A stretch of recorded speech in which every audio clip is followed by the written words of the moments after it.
It's okay, the microphone is... sembla que no. It's not working, yes. That's right. So. Hello? 1, 2, 3. No, I think not. No. It's not working. Switch on, please. Okay? Okay. Good morning.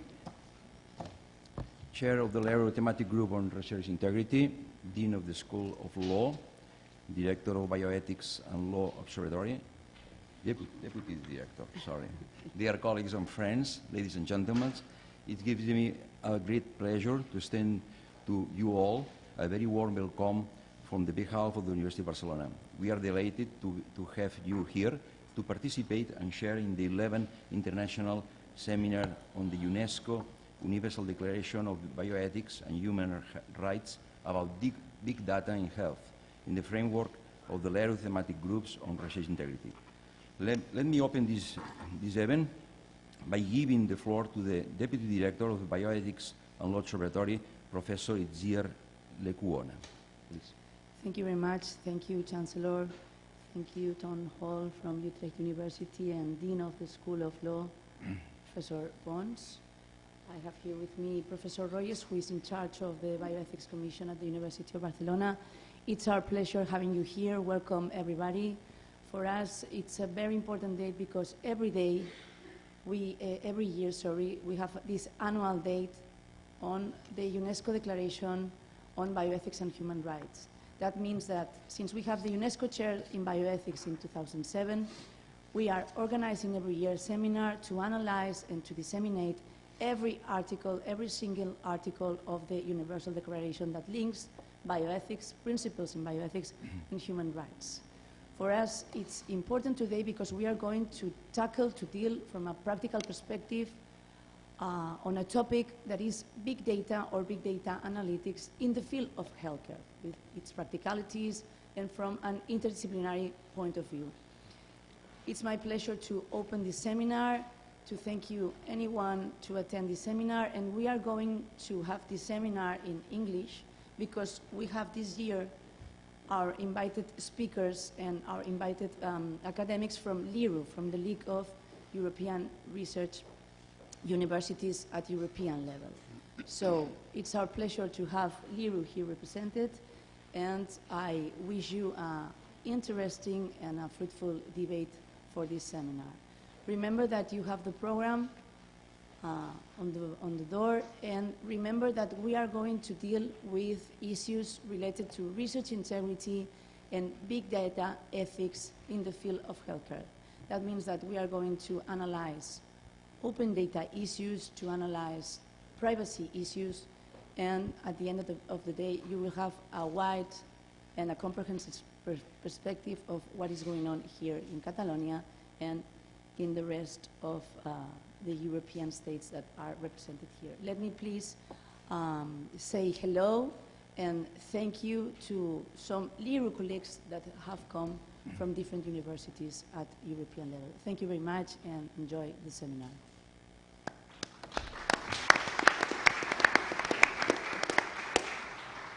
Thank you for your words, Professor Lekuona. I'm pleased now to hand over to the chair of the LERU thematic group on research integrity, Dr. Tom Hall.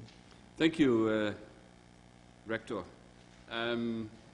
Ladies and gentlemen, it's a great honor to be able to attend to this conference. My name is Tom Hall. I'm also Dean of a law faculty, and it's quite particular that a law faculty is involved in organizing such a very important, interesting conference. Lawyers most of the time stick to the law, that's it, but now I understand that the law faculty here in Barcelona is moving on away to multidisciplinary research and maybe also teaching, and I congratulate you with this, because that's for doing this with law is always a hard thing to do. So that's great. I'm here not as a dean of the law faculty of Utrecht, but as a chairman of the thematic group of LERU the thematic group on research integrity. LERU, League of European Research Universities, is a league that promotes research at several top universities, of which Barcelona is one of them. And so that is an extra reason why I'm happy to be here.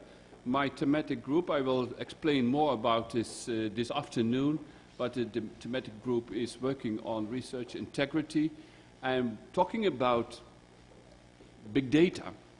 That is a big issue, and there are many ethical and also topics, but also topics of integrity that are involved in when you are working on these issues. And in research universities, we should be aware of these ethical and integrity issues. That is very important, because already for some decades, our institute of university is criticized very often.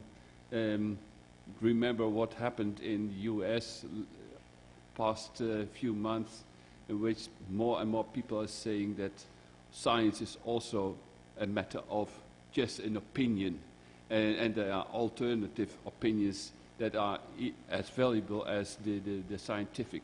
So we have a responsibility to society to do the research in a proper way, and therefore I think this is a very good opportunity to think about it and work on it. So I'm looking forward to this day, and but I will come back on it later this afternoon. Thank you very much.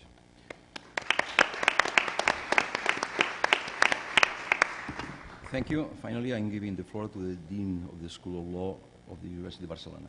Yes. Thank you, thank you. I only want to say you welcome to the Faculty of Law of the University of Barcelona. We are very honored to host this international seminar. And also, we are very honored to host the Bioética Observatorio, Bioética and Law Observatory of the University of Barcelona.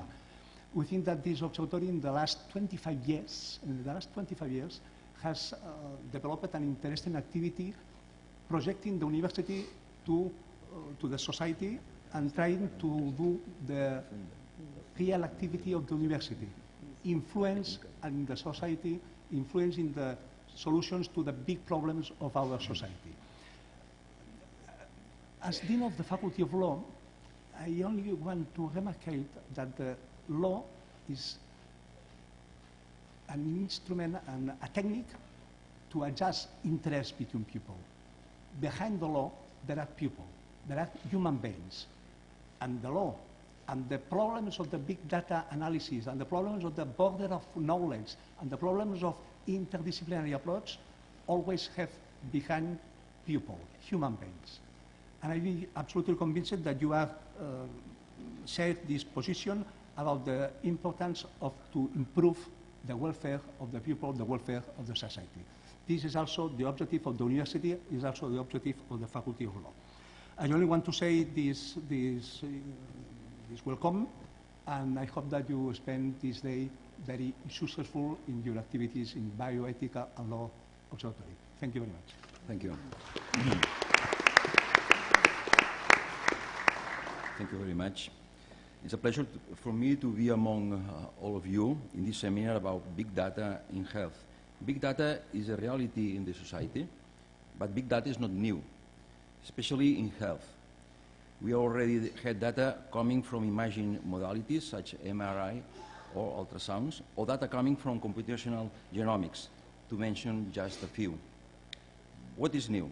What is new is the technification of the processing infrastructures, giving the ability of processing large volumes of data in a short time, and making this kind of analysis fueling new business models. This has spread conscience of the real value of data. This phenomena is here to stay. Big data is growing even more as new disruptive technologies are being mainstream, such as Internet of Things, but also because real advances in science are based in reproducibility, thus boosting the need of sharing opening data. And this is even more true if we consider supporting citizen science. However, being able of processing big data, besides potentially providing room for big actions and big advances, also has big risks. One of the most important ones concerns the ethical and legal aspects of the use of this data. In this sense, modern and advanced regulations and policies are needed, but probably data literacy is even more needed. Citizens are to be able to live in data-driven world. In this sense, education in data becomes a must. In this scenario, the university is a natural stakeholder for creating and nurturing this data culture. The University of Barcelona is very aware and sensible to all these challenges and is eager to share and propel answers to them. This seminar is a great example of this desire.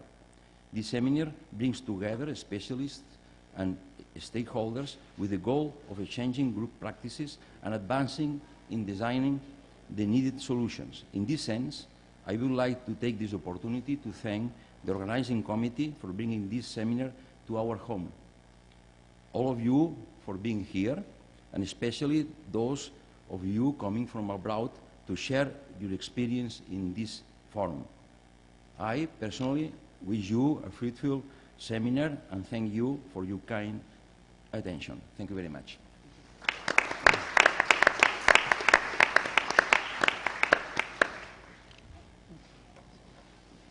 I would like to thank also the Vice Rector, the Vice Chancellor for Research for backing us up in this seminar. And let's begin with the keynote speaker. I will introduce Sarah Chan in a few minutes, so if you want to Okay, thank you very much. No problem, thank you. So, benvinguts a tots, bon dia a tothom. Mentre canviem de lloc, presentaré a la doctora Chan.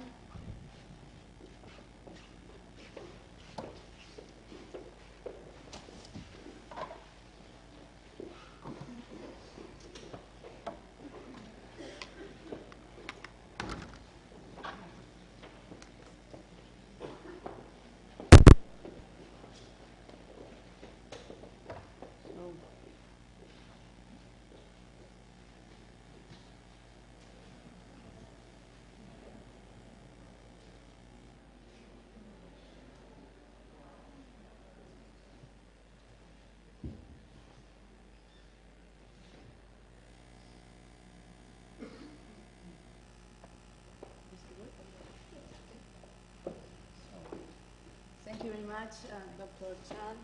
Dr. Chan is Chancellor Fellow of the Useless Population Institute of the University of Edinburgh, and also Sarah Chan is member of the International Association of Bioethics. We are in close collaboration and in close contact, so it's our pleasure being Dr.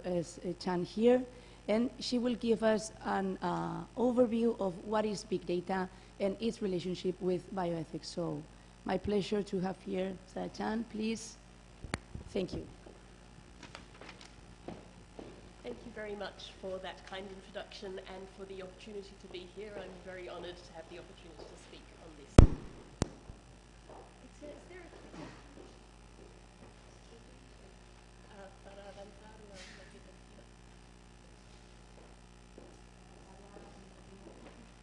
Si no me pongo allá. Te puedes sentar aquí. Para avanzar la diapositiva. Tienes que ponerte ahí.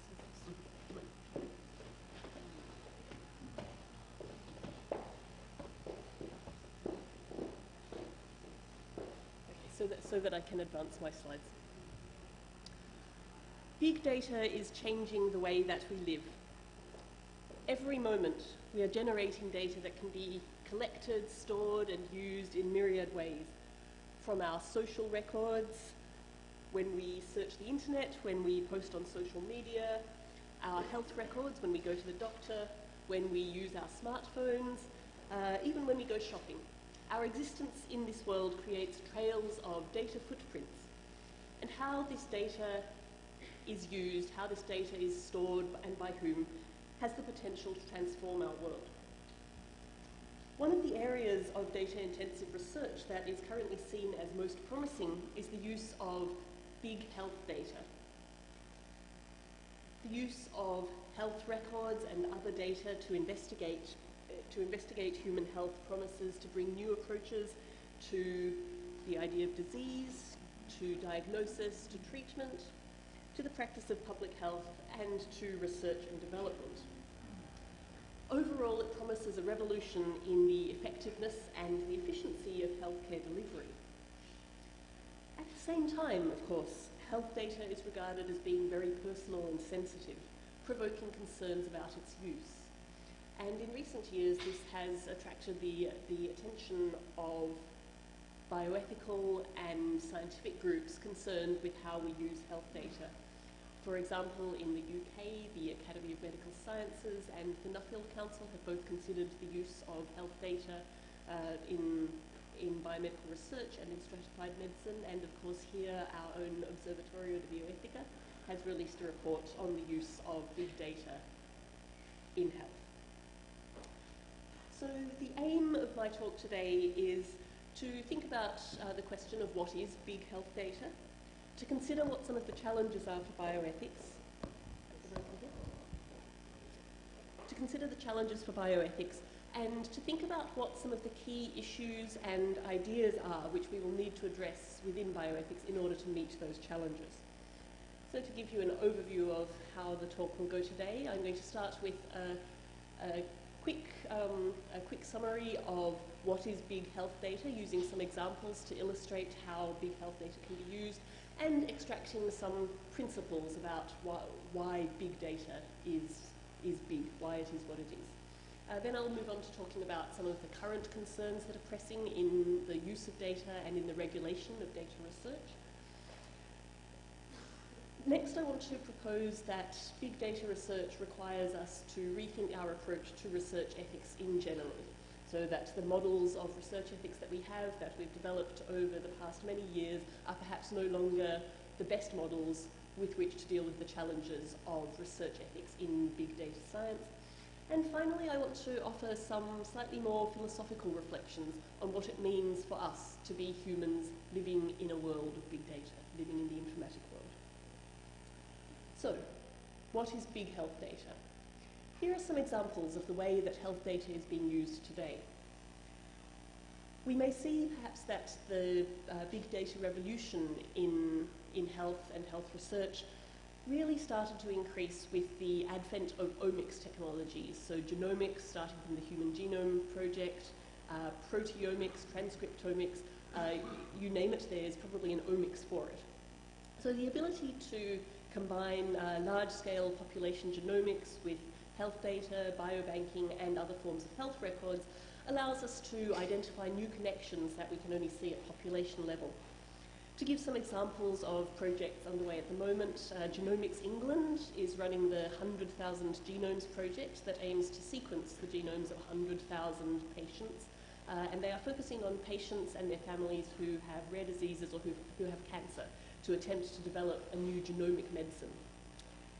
At the University of Edinburgh, as part of my own Usher Institute, we have a number of examples of population biobanks. So the Orkney Complex Disease Study, so Orkney and Shetland are these little islands up at the top of Scotland, and they have a particularly unique genetic population. So we have a study ongoing to collect data, health data, genomic records, biobanking samples from the population there.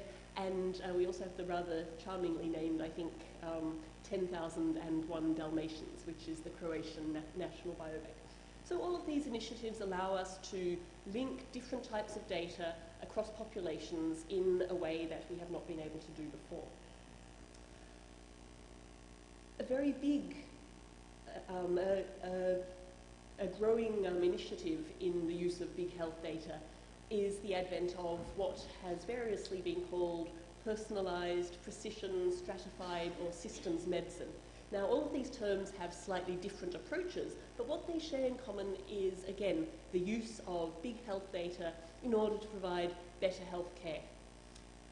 Lee Hood, for example, envisions a world in which every consumer of healthcare, I would have said patient, but he says consumer of healthcare, is surrounded by a virtual cloud of billions of data points, everything from your cellular data to your genome, proteome, health records, all the data that is generated about an individual, and that can be used in conjunction with the data from other individuals to make new advances in research, in diagnosis, in treatment, in every aspect of healthcare. For example, it can be used to discover new genetic and environmental links to health and disease, looking at correlations between gene sequences, between lifestyle factors, and the diseases and states of health that emerge in the population. It can be used for biomarker monitoring for the purposes of disease prediction and prevention. So, for example, the biomarkers that are present in our blood at any one time, once we accumulate enough data on those biomarkers between individuals at different points in time, at different points in the life course, and in different states of health, we may be able to start to predict which markers are correlated with development of disease in later life, and hence take steps towards disease prevention. And very much a feature at the moment is the development of targeted approaches to treatment. So there are numerous examples of genetic profiling in cancer particularly, where we know that patients with certain genetic markers or cancers that express certain genetic markers will be more or less susceptible to particular types of treatment. We are therefore able to target treatment to patients for whom it will be most effective, who will have fewer side effects. We can avoid wasting money on unnecessary and ineffective treatments, and we can avoid exposing patients to side effects when a treatment is not going to work for them. So these are some of the areas in which precision medicine is making a difference. National health data linkage, and another very important area of big health data research. In Scotland, for example, we have a national data linkage program involving the Scottish National Health Service, the Far Institute for Health Data Research, and National Services Scotland, which maintains administrative health data. And this has been used to achieve a number of real impacts in healthcare delivery. For example, we're able more adequately to predict the progression of disease and diagnosis in diseases such as pancreatitis. We've been able better to predict health outcomes and therefore to tailor treatment programs for obesity during pregnancy. And there has even been policy change as the result of this. So again, data research that has shown that smoking regulations can affect hospital admissions for children with asthma has led to policy change in Scotland. And another example, we usually think of using health data as being our electronic medical records or electronic health records, but in fact we can use all sorts of different data to have an impact on health. In the case of the Ebola epidemic, questions were asked about whether mobile phone data could be used to track the movement of persons in and out of affected areas and hence predict and respond to the spread of disease. The use of big data for public health and epidemiology, however, also has a cautionary side.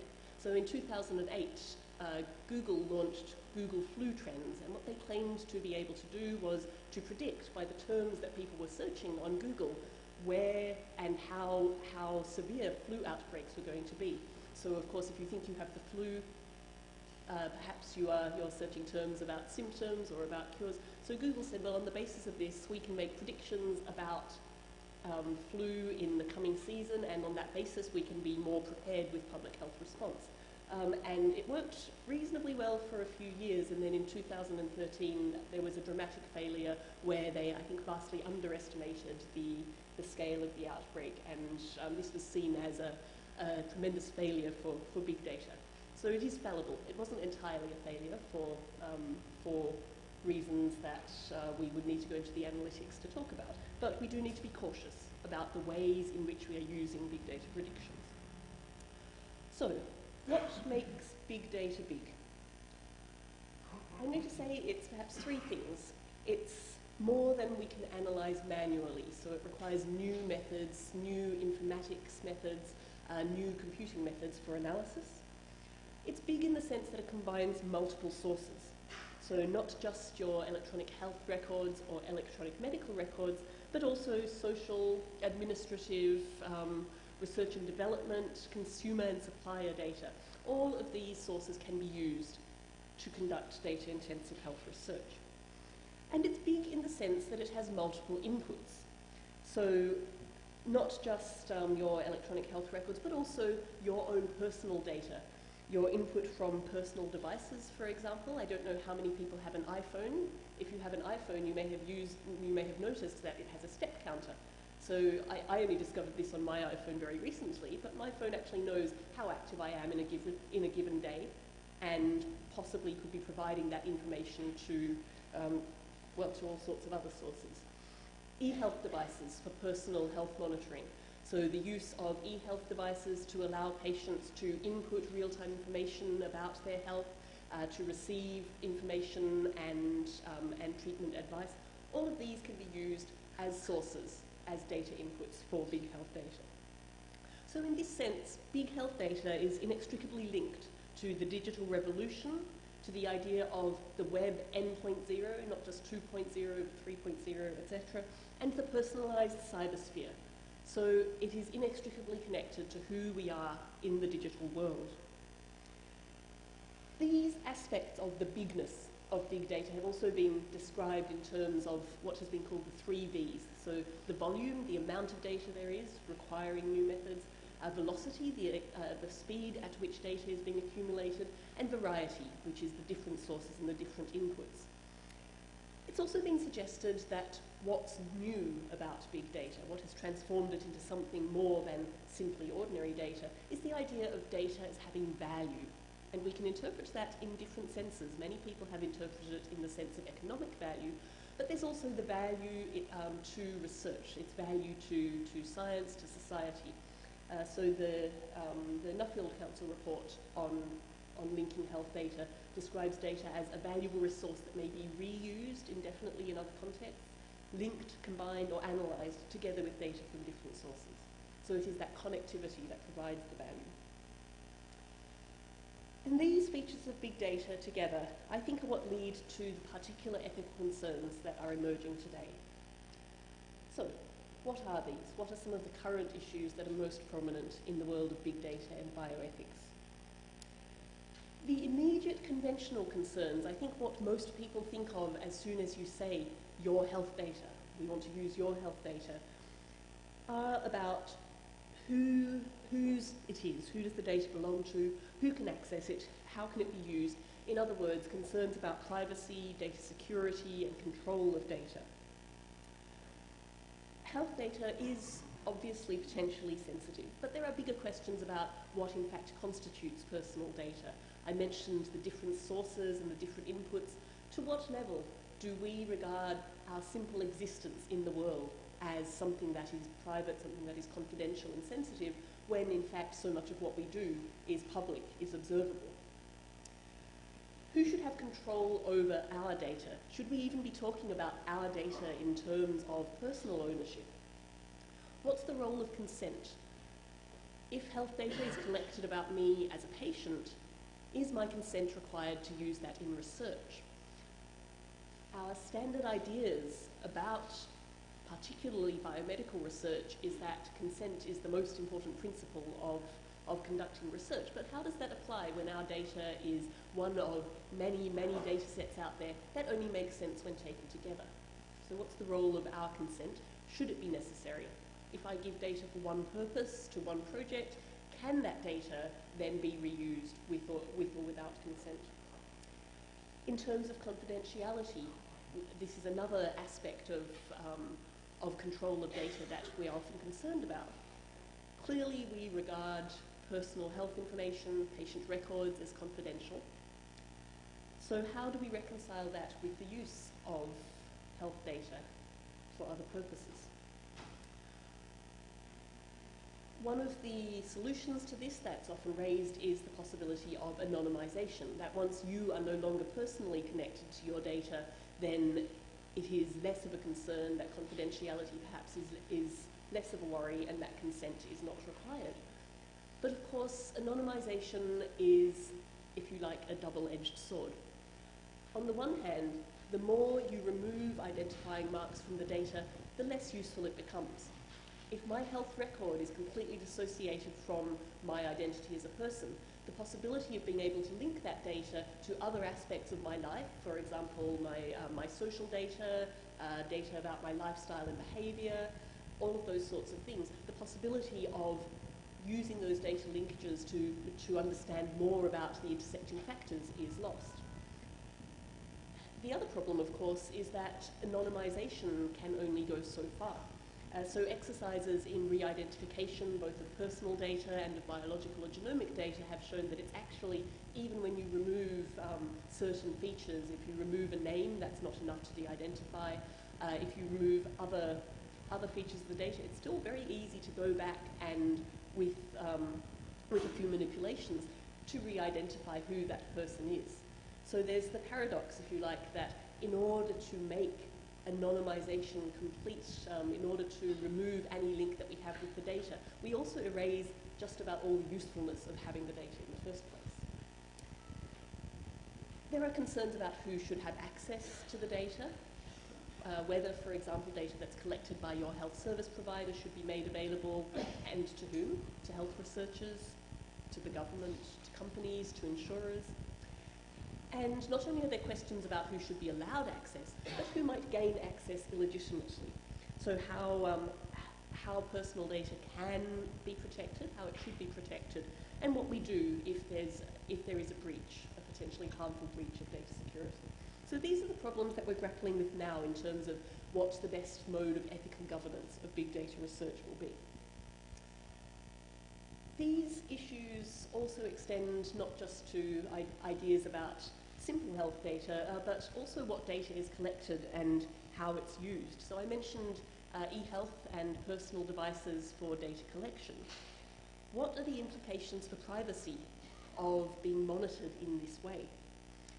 So I talked about the iPhone pedometer, or of course the Fitbit is another personal health monitoring device. But you can also get, for example, apps or devices that will do things like count how many times you open the fridge to have a snack. So, you know, you can, if your fridge and your phone talk to each other, you can get a little reminder that says, you know, you've opened the fridge already 5 times today. Are you sure you really want that chocolate? So these apps and these modes that we can use to personally take control of or manage our own health-related behaviours can also be used to collect data. What are the privacy implications of other people knowing how often you go to the fridge for a snack? And what are the implications if that data is used, as it could potentially be, in other ways? So, for example, to make treatment decisions. There are cases in which medical treatment can be made conditional on certain behaviours. So, for example, smoking cessation before surgery will be recommended for some conditions. What if your access to treatment at the doctor were conditional upon, well, you need to be more active, we need to see more steps reported from your pedometer, or you need to eat less junk food, we need to see better food in your fridge and less snacking. So what are the implications for privacy of those forms of data being collected? Another concern is very much around the commercialization of data. I mentioned the idea of value, and it's undeniably true that data is increasingly an economically valuable commodity.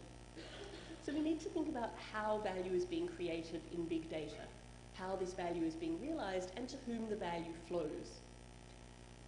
The value that exists, for example, in the set of all patient records in the public health system. How can that value be realized? How can we make that data usable? But at the same time, who should benefit from it? So is this a public resource? Is it a government resource? Should it be monetized at all? If it is, who should benefit from that? And this, of course, is linked with questions of access and control. So who owns that data? Do we each have a 1/1,000,000th share proportional to our data contribution? That doesn't seem really to make sense. Do we own it collectively? If so, how is it to be managed? And what sorts of relationships are created by commercialization? So if in my relationship with my healthcare provider, I am also generating commercially valuable data, does that in some way change my relationship to my doctor? Does it change my relationship to other patients? Does it change my relationship to the healthcare system? So what are the implications of the information marketplace for big data research? Another issue that we need to confront urgently is the issue of interoperability, of standards, and of governance. So the technical challenges of how to make big data work. We have technical issues to do with the handling of data, the fact that data is being pulled from multiple sources that have different standards, different forms. So how is that data to be handled? Cleaning data so that it can be used. How is data to be verified? So if I'm inputting data about my own health on my smartphone, who's to say I'm not just making it up? How do we maintain data security across that stack of different sources, different users, different repositories? And what sorts of structures we require, both in terms of the architecture of data management and the internal way in which data is structured. So these are all technical challenges, but at the same time they also relate to ethics and to governance. So we need standards of governance, but we also need to be clear on interpretation and how those standards are to be managed across all of the different people who are going to be handling the data for research. The challenge for research integrity, I think, in big data is that by definition it's not always possible for us to see the ramifications, to see the pitfalls and to see the holes in the system because of the bigness of the data. So it's not possible to do this simply by looking at our research protocols, our storage structures, our analysis algorithms with human eyes. So how do we ensure integrity when analysis and decision making is delegated to machines? And that idea about responsibility for data-driven decision making is something that I'll come back to in the final section of the talk. But for now, I think we need to be very clear about what the standards are for governance, how those are being interpreted, and how we can use those to ensure ethical governance of big data research. Okay, I now want to suggest that we need also to rethink our approach to research ethics in general in the face of big health data. And to introduce this idea, I want to give you a little puzzle about health data research. Imagine two different data-intensive health research enterprises. One proposes to take the health records that already exist within a public health system and compile all of those and to make them into a data repository that will be available for research. Everybody will be included unless they choose not to be. There's no cost for people to be in the system, and the data will be made available for research, for public research, for health research that's going to improve healthcare within the country. Then on the other hand, imagine you have a data research project where people are going to be charged somewhere on the order of, say, $4,000 to participate. On that basis, a privately owned company will hold data about their health and will continuously monitor them, and it will use that data on an ongoing paid basis to provide them with personalised health information. But if you don't pay, you won't be included. People who don't pay won't reap any of the benefits of that system. Which of these two sounds like a better way to manage health data research? Which of these sounds like a project that is going to have more individual and social benefit? The public program or the private program? Who thinks the public program sounds like it would be more beneficial? Okay, anybody think the private paid program is going to be better? Maybe a couple of people, okay. So the puzzle is, and so I will come to this a little bit later on, but the puzzle is that in today's world, there seems to be more skepticism and less support for public programs than for private, commercially based programs of this sort, and I think that's a puzzle, and we'll try to explain this.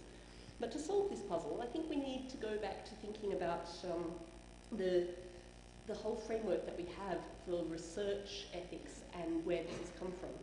So the development of bioethical thinking about research over the past 70 years has left us, I think, with a framework that, as I said, very much emphasises informed consent, sometimes to the exclusion of all else.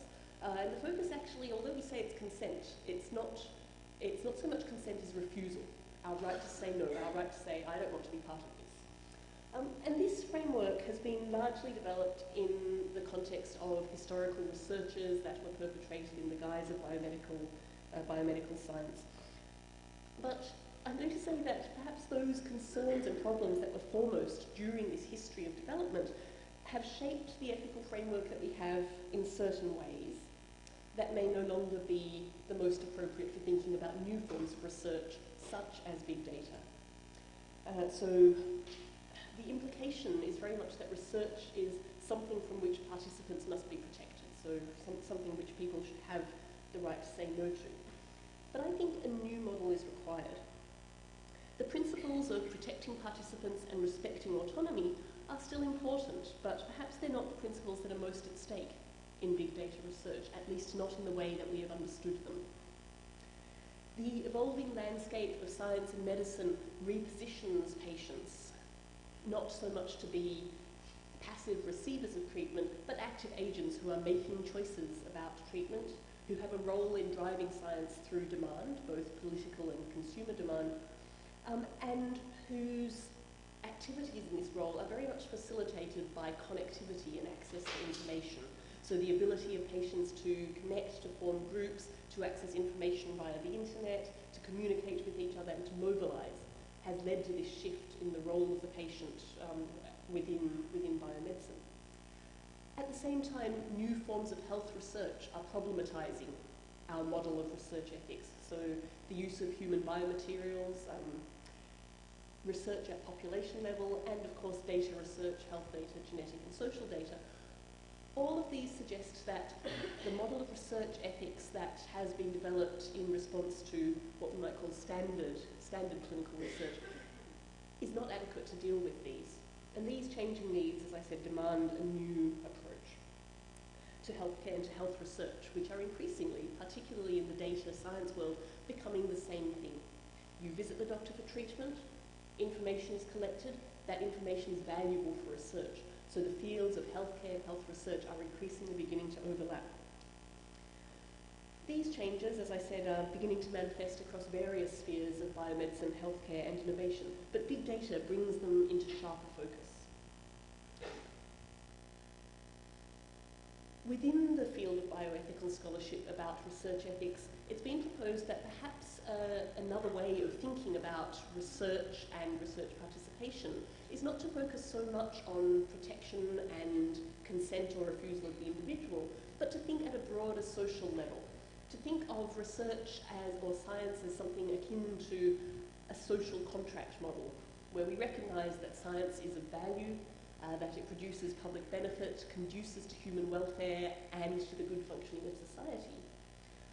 And that in that sense it gives rise both to, we might say, rights, or perhaps expectations. We have the expectation of the state providing a certain level of healthcare. We have certain expectations about a public health system. And we have expectations about the benefits that flow from a healthcare system and how those are distributed. And it also gives rise to responsibilities. So that's the other half, if you like, of the social contract, that we have obligations. And those obligations include to support and contribute to research. So while I don't have time to run through all of the lines of bioethical argument that have led to this, this is a model that is increasingly gaining traction, particularly when it comes to data research. This model of thinking about especially health data research is very much in line with patient perceptions about the healthcare system and about research with their data. So within the NHS, the slogan that data saves lives and that rights require responsibilities has gained much credence in terms of patients and the use of their data. This is also in line with patients' expectations within the system as to how their data is being used. So when people are asked whether their data can be used for research, quite a number of people will actually reply, I thought you'd be doing that already. People expect that the data is going to be used. They expect that it's going to be used for benefit. And that expectation, that, if you like, that trust or that belief that if there's going to be research with public health data, that it is going to be used for public benefit, is actually more important, studies have shown, than whether or not patients have individual control. So for example, in studies of genetic research programs looking at the people who participated in those programs, what's more important to them is not that they have absolute control over every piece of research that their data might be used for, but that they can trust that the scientists who are doing the research are doing something good with it. So this model of, this social contract model of research as a beneficial social institution to which we can contribute our data and receive benefits in return is one that I think is very much in line with our expectations about healthcare. Nevertheless, however, the regulatory and the ethical focus at the moment remains largely on the importance of consent and of individual control of data. And that's not necessarily adequate to deal with the challenges posed by health data. Consider that if I choose to make my health data public and other people choose to make their health data available for various purposes, what does it say about somebody who refuses to give their health data? When decisions, for example, about health insurance or perhaps about employment are going to be made on the basis of all the data that's out there about us, if we withhold certain data, what might that say? Is there a possibility that refusing to provide data might actually be harmful to you in a world where everybody else is putting their data out there? So I think the social contract model is particularly appropriate for health data science for a number of reasons. First of all, in contrast perhaps to standard clinical research, data research has fairly low burdens. There are not usually many additional procedures or many additional physical risks involved, although there may be informational risks, and there are high potential benefits. Secondly, and importantly, the value of the health big data enterprise depends on collective participation. So the interdependence, the fact that it is the connections between data that we need to use in order to realize the value of the research depends on collective participation. Your ability, for example, to determine what is the best diagnosis and treatment of individuals depends on the participation of others. So your data on its own doesn't have a lot of meaning. It is only when put in the context of the web of data of all of the other individuals participating that we can make sense of that and use that. And so there are two senses of value here, both the collective social benefit that will flow from the use of health data, but also as individuals. We have an interest in there being research into conditions that are relevant to our own health. If we don't participate, we won't be included. Our data will not be included. Research on conditions like ours may not take place. So what we do with our data affects others, and this extends to the level of global society. Okay, the puzzle that I mentioned before, I gave you an example of publicly managed, publicly driven health data research and private, commercially driven health data services, if you like. A few years ago, the NHS England launched its care.data initiative. And this was a proposal, as I said, to make patient health records into a publicly usable data repository. And there was an opt-out option on it, so it wasn't compulsory, but people's health records would be used. So they launched this initiative, saying they would link the data and it would be a resource available for research. And what happened was that it failed terribly. There was a huge public backlash. People had the perception that their data was perhaps going to be taken against their will, that it might be sold to companies. And so the care.data project had to be shelved, and on the back of that, a much more extensive inquiry into the uses of health data in England was launched. So that project fell flat. The private project, one example of this is the company Aravail, which is linked to the 100K wellness project. So this charges people to participate, charges people to have their data taken, uses that data to make predictions, to provide personalised medicine services. And what they're selling on the basis of this is scientific wellness. But you can only be part of this if you can pay the $4,000 to be in it. So that's going to influence, of course, the strength of the predictions. Your data is only going to be compared to other people who are at least as rich as you. And it's going to limit who has access to the benefits, because if you can't pay, you can't play. So what's going on here? Well, if you look at some of the language that's being used, scientific wellness, the idea of empowerment, here we are seeing health as a consumer product and data as the gateway to that. So not only are you paying with your money, but you're also in a sense paying with your data to access a consumer product. So what I want to ask is whether this means when consumer health, the idea of people as consumers of health rather than patients or research participants or citizens, is what's dominant, when money is what's driving this. Is the social contract failing, and what can we do about this? Why is this happening? I think it has to do, actually, with the idea of empowerment, that people often feel that they have little control over science, that they have little control over healthcare or health research, but what they do have control over is where they can spend their money. So obviously this is of concern because it affects our ability to realise the social benefits of health research. It affects how the benefits of health research will be made available and to whom. And once we construe research participation as a consumer good rather than a public good, it has implications for justice. In a pay-to-participate system, who will be the participants? In terms of the relevance and applicability of findings to public health and global public health, we need to ask who will benefit when data research is carried out more on the data of the well-off than of the less well-off. What can we do about this? The idea of P4 medicine that Arabelle and other companies like it are supporting, the P4, the 4 Ps stand for predictive, preemptive, personalised, participatory. And I think we need really to look at this idea of what is participation? How does participation change with respect to data science in the digital era?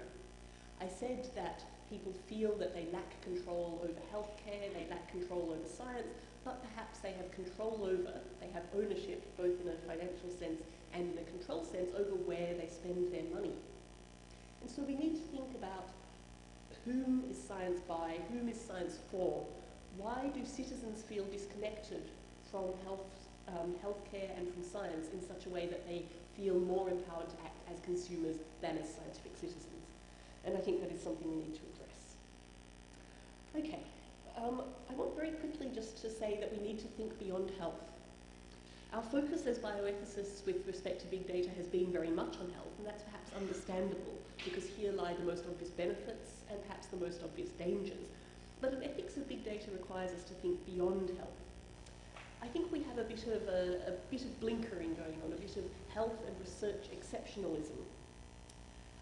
It's not that we shouldn't be worried about health data, but at the same time as we're concerned about how our healthcare systems might be using our patient information, other agents, often with commercial interests, possibly with political interests, are acquiring and using all sorts of information about us, often for purposes that are less to our benefit. So US immigration has recently started asking for your social media information to evaluate your eligibility to enter the country. There's been a proposal in China to use social media information to determine civil rights. Why should we immediately treat research users as suspect? Some of you may remember the infamous Facebook experiment, where Facebook, unknown to its users, manipulated the content that was visible in users' news feeds to determine whether there was an effect on their moods. Now, people were up in arms about this. We didn't give our consent. How can they manipulate us like this? How can they use our data in this way? Well, it's not that we shouldn't be concerned about the attempt to manipulate our moods that potentially deprives us of agency. But our mistake lies in thinking that our agency is restored as long as and only when we are given the opportunity either to refuse or consent. So that's the old model of understanding our role in research. We are all connected. If on the basis of big data research that doesn't include your data because you've refused, if on the basis of that research decisions are nonetheless made that limit your participation in society or constrain your possible ways of being in the world, your agency is still impaired. So saying not with my data is not enough to give us agency in the data world. Some very quick final reflections on what it means to be human in the informatics world. I talked a bit at the start about what's different, what's big about big data. And I named some factors in the way that we're using data today. But I think there's a more overarching difference, and that is in the approach of big data research to knowledge production. The question of what drives the research. Is it data-driven or is it hypothesis-driven? The concern here is that if we allow data to be the driver of our research and the driver of the decisions that we make, that those decisions will, as this quote says, augment or overrule human judgment. What does it mean when decisions are made not by humans but by machines on the basis of data that a human brain is not able to interpret? We need to think about the ethics of using algorithms to make decisions for us, the ethics of delegating decision-making to machines via machine learning processes. First of all, we need, obviously, to be alert to unexpected, undesirable, or unjust consequences of using big data and algorithms in this way.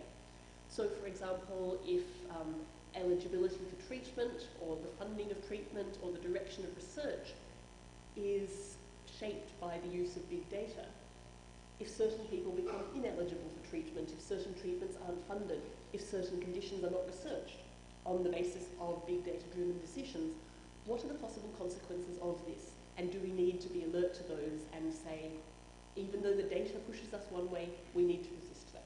So that's one issue. Secondly, we need to return to the idea of agency, and with it responsibility. So an idea within science and technology studies has been the idea that objects have agency. But are we moving from the idea of objects having agency to data having agency? And if we are, who takes responsibility for the exercise of that agency? So there's a potential moral lacuna implicit in the epistemology of big data. If we have the idea that meaning makes itself, that meaning emerges from the data rather than by us querying it and acquiring data in specific ways. If meaning makes itself, we may feel ourselves falsely absolved from responsibility for creating that meaning. There is a famous quote about statistics from, which is attributed to Aaron Levenstein, and it goes something like, statistics are like a bikini. What they reveal is interesting, what they conceal is essential. And I want to say perhaps data is also like a bikini because the supposed objectivity of data, the supposed objectivity of the facts that we collect can conceal crucial things. So more than ever, we need a social epistemology of big data to reveal how the so-called facts emerging from big data are shaped by underlying social structures. Regarding research integrity, we need an account of how scientific responsibility can be made adequate to deal with big data science. We also need to be critical about what kind of data we use to show us how the world is, what are these facts. So for example, about a week or 10 days ago, the term Bowling Green Massacre was the #1 trending term on Twitter. As most of you will know, there was no such thing as the Bowling Green Massacre, but you would be forgiven from looking simply at Twitter trends that such a thing did exist. I was amused, actually, that when I looked for this, the top spelling that Google suggested to me was Bowling Green Massacre with one S, so this is apparently now the official spelling. And we need to be careful about what machines learn from the data that's given. So in December last year, major news sources reported that Google autocomplete was giving racist and sexist suggestions for queries. So if you put in "are women," the top suggestion would be "are women evil?" If you put in, I think, are Jews, the top suggestion would also be "are Jews evil?" or something. So racist Google autocomplete, it was changing perceptions of how the world is. Now again, just to show the mutability, if you like, of the facts that are emerging in the virtual age, I tried this for myself. I typed in "are women" and I got one suggestion. It was "are women's raises taxed?" So there you go. That's what Google today thinks is the most important query about women. But so I think what this is showing us is that we are living in a world where facts and reality itself are becoming mutable because of our vast dependence on data. They say don't believe everything you read, and definitely don't believe everything you read on the internet. But what are our other sources of knowledge, and how are we integrating those? What does it mean for us to be human when our existence in the world is as much virtual as real? When data is increasingly our reality, reality becomes increasingly mutable. The world of fake news and alternative knowledge. Take Google Maps. I'm going to suggest to you that if a place doesn't exist in Google Maps, if you can't find it or navigate to it on Google Maps, there's a sense in which it doesn't exist. If you can't get there, if we are increasingly dependent on SatNav and Google Maps to get to a place, if it doesn't exist in Google Maps and you can't get there, to all intents and purposes, it doesn't exist. What does that mean for the existence of persons and not just the existence of places? Well, if you don't have a digital identity, increasingly you don't exist. As academics, we are encouraged to have social media profiles. If you don't have at least an email in the world of academia, it's almost like you don't exist. But think about it, it's not just profile, but not just public profile, but things like without a social security number, you cannot access various services. Without a digital existence, to many intents, we as persons do not exist in this increasingly digital world. And that is why I've titled this section, Living in the World of Clone. So Clone is from a story by Borges, and it is an entirely made-up world. But it is a world that has been created from scratch, about which documents have been written, and through the story, the fictional world of Clone starts to seep into reality. Borges says, almost immediately, reality yielded on many counts. The truth is that it longed to yield. So, in the world of Clone, things are only as we perceive them. And in the world of data, if things are only as we perceive them through the data, that changes who we are. Clone talks about the places that cease to exist once people no longer perceive them, the doorway that survived so long as it was visited by a beggar and disappeared at his death. But this is the world in which we are increasingly living. And so Borges' Clone reveals to us that rather than facts describing or representing the world, the facts we create, the representations we make, are what create the world. The bigness of big data, in one sense, is that it has the potential to dwarf humanness, to subsume our individuality. It's bigger than any one of us. So where does each one of us fit in the world of big data? The power of big data lies in seeing the collective picture. We talk about the importance of the bigger picture, we talk about not being able to see the wood for the trees, but we must not lose sight of the trees for the wood. That is to say, we must not fail to see the individuality of persons amongst the big data. Grouping our data allows us to make powerful inferences, but lumping us together as an inseparable mass may fail to respect our value as persons. And that is, above all, I think, the challenge for bioethics in the world of big data. Thank you very much.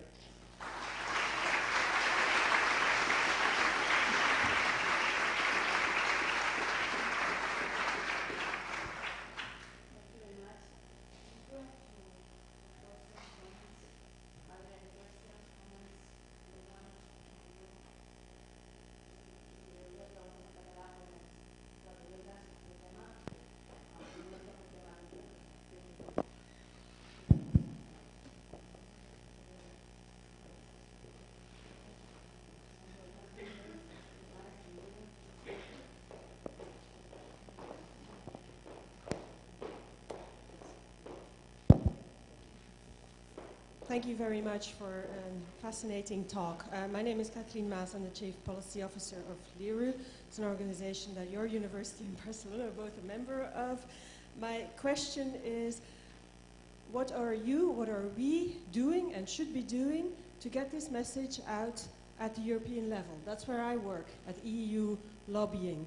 And I make reference to the General Data Protection Regulation of the EU, which was entered into force last May. Now we have 2 years to implement it and get it ready for national, and it's a mess. I'm glad you said it. So, well, because, you know, like the European Parliament, forgive me the word, is just paranoid about data protection.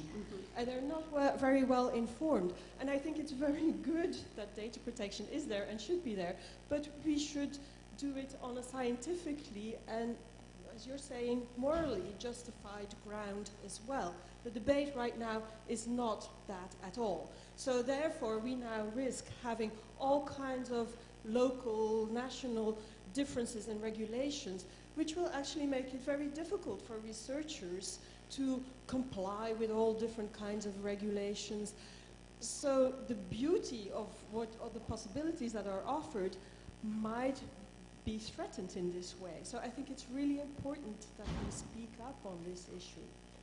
I absolutely agree. I'm glad you brought that up, actually, because I think the General Data Protection Regulation is probably going to have a big impact in this area. And I agree with you. I am not sure it is what we need in terms of the most ethical governance structure for big data.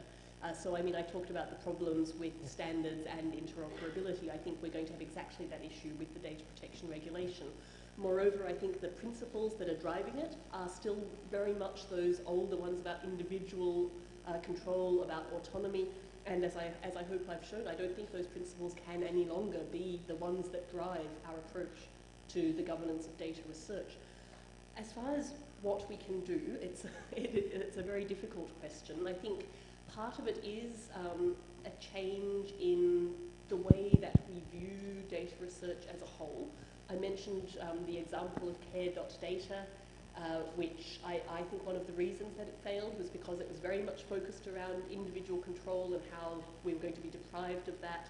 And there is scholarship out there now analysing how that went wrong and what could have been done to improve that, talking about the social license, for example, and how we can promote that. We also need to think about the role of regulation and the role of laws in this case. So now we have this big European level regulation that's going to have to be put into force in all the member states, or that's going to come into law. Is more regulation always the best solution to concerns about the use of data? And I would say that I don't think it is. I think having more laws is not always the better way to promote good governance. In terms of what we've done locally, the Scottish Health Informatics Programme, which has run for several years, developed in conjunction with what we're calling the Good Governance Framework, and that is a set of principles and recommendations around how governance should be done, none of which need to have the force of law. So saying we need a law for everything is not necessarily the right way. We need to be looking, for example, at institutional practices, at the sorts of guidelines that can be implemented without having to have an overarching law, let alone one that applies to all of Europe. Thank you for your presentation. During the presentation, you yeah, I'm Alessandro Mantelero from Polytechnical University in Turin. You talk about the social contract. You mentioned the social contract, and you focus on the collective interest in processing personal information. Personally, I think that with regard to this aspect, two aspects should be taken into account. The first one is that the social contract can be misused. It can be used in order to involve people without our effective awareness about the purpose, about the consequence of being part of a project. There are a lot of communication by local or national authorities to convince people that is a social interest, but there is not a social check or balance of interest that is very important. And in our legal tradition, we know the relevance of collective or general interests, but all these pass through a sort of check about the balance of interests. There is more and more in many countries, also in Barcelona for some aspects, a rhetoric of social interest that should be adequately addressed, I think. And on the other hand, and that's my favorite topic, the social collective interest is the key to have access to information, but we need also a collective rights to protect collective interests, not only to give data, but also to define a collective protection against this kind of uses. Yes, I absolutely agree. So I think there is a danger that the rhetoric of the social contract and of social interest will be conscripted simply just to ride roughshod over the questions that we need to ask about where collective interests really lie, what rights people should have as part of the collective, and so forth. So yes, I think that's a danger. It doesn't mean we shouldn't use the term, but we need to be sure that there is substance to back up the rhetoric. In the same way that, you know, the term rights often gets thrown around to justify all sorts of things. Well, we have philosophical, political, moral accounts of rights, and in cases where the rhetoric is used without the substance, then we have a problem. So I do think we need to be careful of that. And perhaps I didn't emphasize enough that there needs to be, if you like, the scientific life cycle to back up the social contract. The thinking around this developed partly out of questions about whether we have moral obligations to participate in research because it's a social good and so forth. I'm currently questioning whether perhaps there's a right to participate, again as part of the same thing. But in order to fulfill that justification, in order to say, well, we ought to support this because it's producing benefits, it needs actually to produce those benefits. So we need to see where that interest is being realised, and if we don't, then we have only half of the contract. So yeah, I think that's a great point. Any more questions or comments?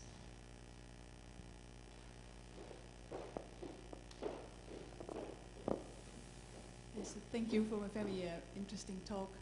I'm Margot de Waal from the Netherlands. We are working with GP data for research and thinking about the governance at this moment. So I was very triggered by your talk about the patient participation. How do you have examples of how you can involve them in when setting up this governance kind of things? Off the top of my head, I can't name any, but there are, so the whole area of patient participation and what it means to be a participant is certainly one that is growing and we need to look into. I know that some of the work that has been done in Scotland around genetic research has looked at participation, and we are currently looking at ways of involving people. But so I'm not doing that research personally, so I don't have the specifics, I'm afraid.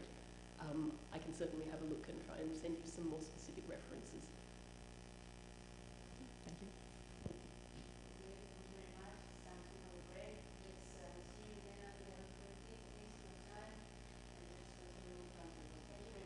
Thank you all.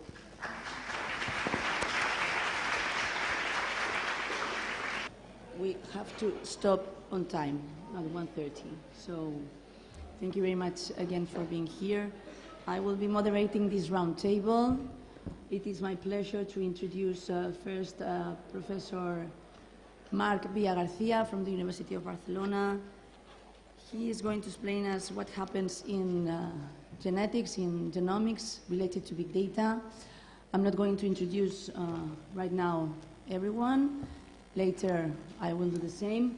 But remember that speakers have 15 minutes because we need time to debate, to attend questions and comments. So please, Marc, the floor is yours. Thank you.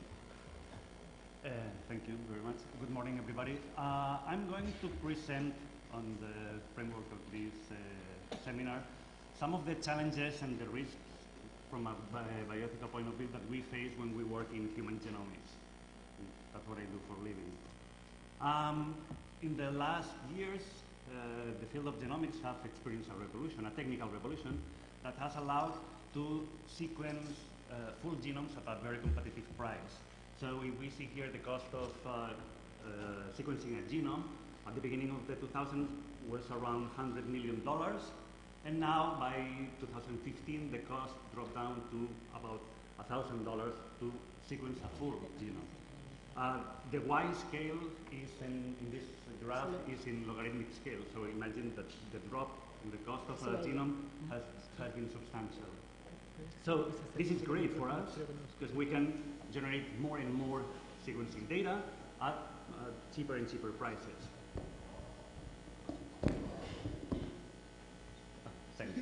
Que siga mejor. Parallel to this technological advance, there's been also big efforts in data sharing. So some big projects like the 1000 Genomes Project has made the genomic data publicly available. You could even download it right now here, that data. And there's some other public repositories like the DDHH or the European Genome Archive. Some of them mandate to publish genomic data that has been generated with public money. So from this perspective, it's great. We have more genomes at a cheaper price, and we can share them through some platforms. Some of them have some control access mechanisms, but we have all these improvements. So this is great. Big data in genomics in the last years offer us many more opportunities, and this is leading now to new discoveries. Just because I can access data from my office without the need to go to the lab and generate it. If I have an interesting question, I can get already published data and reanalyze it with some new goals in my mind. But with great power comes great responsibilities. So these new technologies is also facing us with some challenges. Some of the challenges are classic challenges from the bioethics field, but have taken some of these challenges to a new level. I have grouped these challenges in three major topics: privacy issues, which have been already covered in the talk by Dr. Chan, the risk of incidental findings, and also challenges about data management and sharing that I will introduce, and probably some of my colleagues will talk much more about this. What about privacy issues? So typically, traditionally, clinicians and researchers in genetics have relied on doing anonymization of your data and on the informed consent to guarantee privacy of participants. Also, researchers have built log storage facilities where this data can be stored, and through some mechanism of controlled access, they control who accesses the data and which is the goal for that. This is very standard for many fields, not just for genomics, but in the case of genomics, we have some additional, some specific risks associated to the kind of information that we're working with. For privacy, so my genome is uniquely unique to me. And at the same time, if somebody gets access to my genome information, it's getting access to information about my risk to develop diseases later in life, about my gender, even my last name, as we will see in a minute. And it's not only revealing information or accessing information about all these personal variables, but also about these kind of personal variables in my extended family. Because if they access my genome, they access half of the genome of my parents, my siblings, my offspring, a fourth of my uncles, and so on and so forth. So it's the privacy issues associated with genomic data move farther away from the individual level to the family level. So what can we do? There's many things that are being implemented, sometimes to avoid or minimize these risks. For instance, we in the 1000 Genomes Project, what we did was to oversample, so even participants are not sure if their sample has been finally included in the release of the project.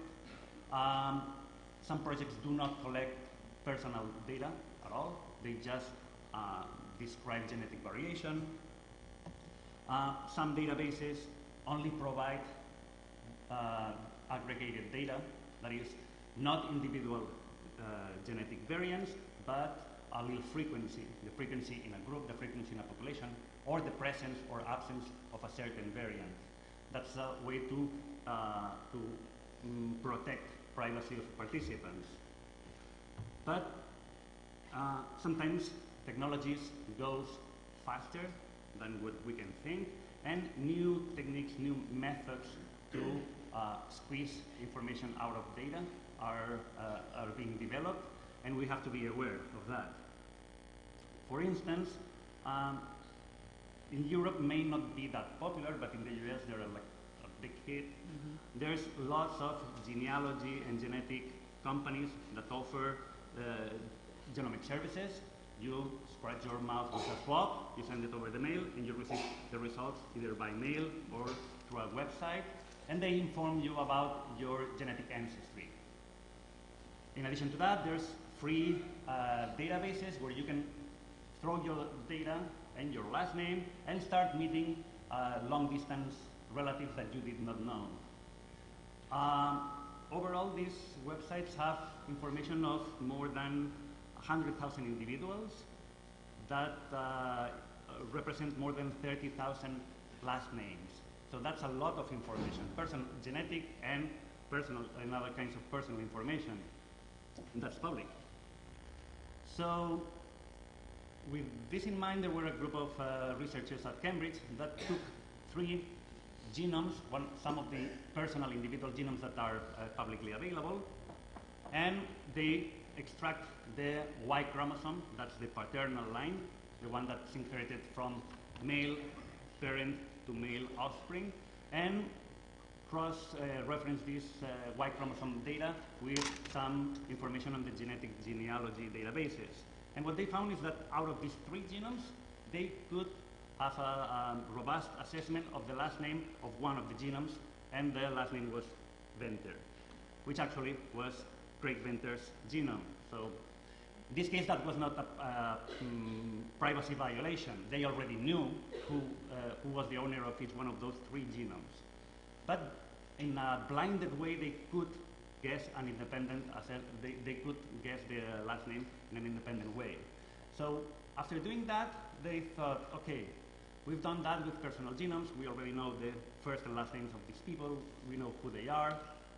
What about anonymous genomes? There's tons of anonymous genomes out there.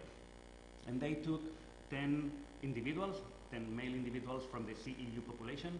That's a very well-studied population of European origin from Utah.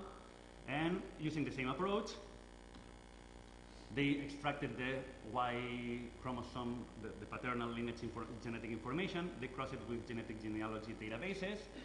And they had some good guesses of the identity of 8 to 10 individuals.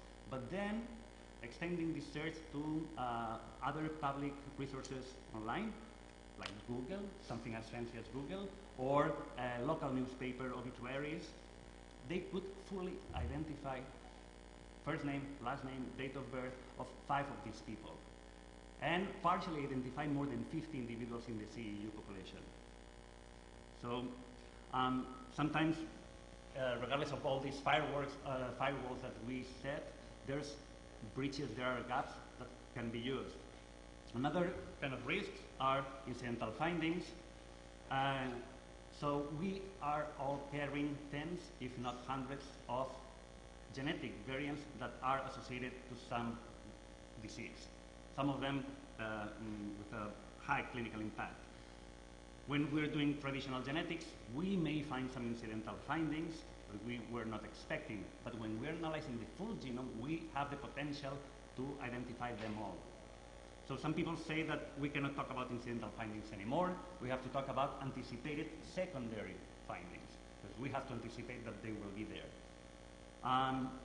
Should we systematically check all the genome in every single participant in every single study? Who should do that? I'm not a medical doctor. I cannot diagnose diseases to people.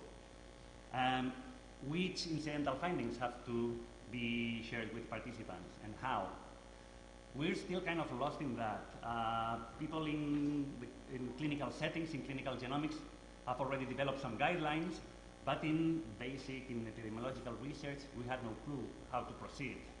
And if we start systematically looking for incidental findings in people in epidemiological research, people that have no clinical symptoms, in the absence of a family history, we're facing an increase of in the risk of false positives and an increase in the overdiagnosis. And the last group of challenges are related to data. Imagine sequencing genomes. That means huge data sets. So just so you have an idea, in the 1,000 Genomes Project, in an internal report from 2011, it was not even half the project, they had already generated 12 petabases of sequence. How do you store that? So we have increasing needs of storage space for this kind of data. But the data is not being generated to be stored. Data has to be accessed, analyzed, extracted, and shared through some network. That faces us with many different challenges. We start having problems associated with the network servers, the transfer speed. Sometimes it's faster to take the data in an external hard drive and walk to the next building and give the data hand by hand than just exchanging through the network. We have crashing problems. Regardless of the backups that we do, we have the risk of losing data, power outages, hacking, and an increasingly popular alternative is cloud computing. That's great. For instance, Amazon is offering cloud computing services for people doing genomic analysis, and in some aspects that's a good alternative. It's much cheaper. The cost of storage is decreased a lot. The computational power is increased substantially. But there are also disadvantages. We're losing control on that data. We're giving it to a third party, and we cannot control who's accessing or have a tight control on who's accessing the data. And there's other kind of risk from a legal perspective. We're always talking about cloud computing. Está en la nube. And where's that cloud? Okay? That's physically in one server somewhere. Maybe with a different legislation framework that does not guarantee rights in the same way as the country where that research is actually being done. So as concluding remarks, homework to do. We have to educate participants about the benefits of genetic studies, but also about the risks. One thing is, in informed consent, we usually or traditionally said that we're going to guarantee the privacy. We cannot guarantee that anymore 100%. And we have to say it in a constructive, educational way. We have to make all of our efforts, but we cannot guarantee that future developments in technology may allow for some identification. I also personally advocate for the implementation of broad consents. So we cannot anticipate technical developments. So a sample that we collect today maybe would be very useful for something with the same goal in mind, but with a new technique in a couple of years. We have to establish clear policies for data sharing, legislate the proper usage of genetic information, and that's a call for funding agencies. We have to increase funding opportunities for IT solutions and staff. So in all the omics fields, sometimes we get big grants and we're allowed to spend hundreds of thousands of euros in regions and generating sequences, but then we cannot buy a hard drive for our server to store that data because no, IT products cannot be paid with that project. Oh no, you cannot pay an IT guy to come and run the maintenance of your server, but I gave you 200,000 euros for a project. So priorities or what can be paid and what cannot be paid with some grants have to be also in pace with technical developments. And that's about it. Thank you so much.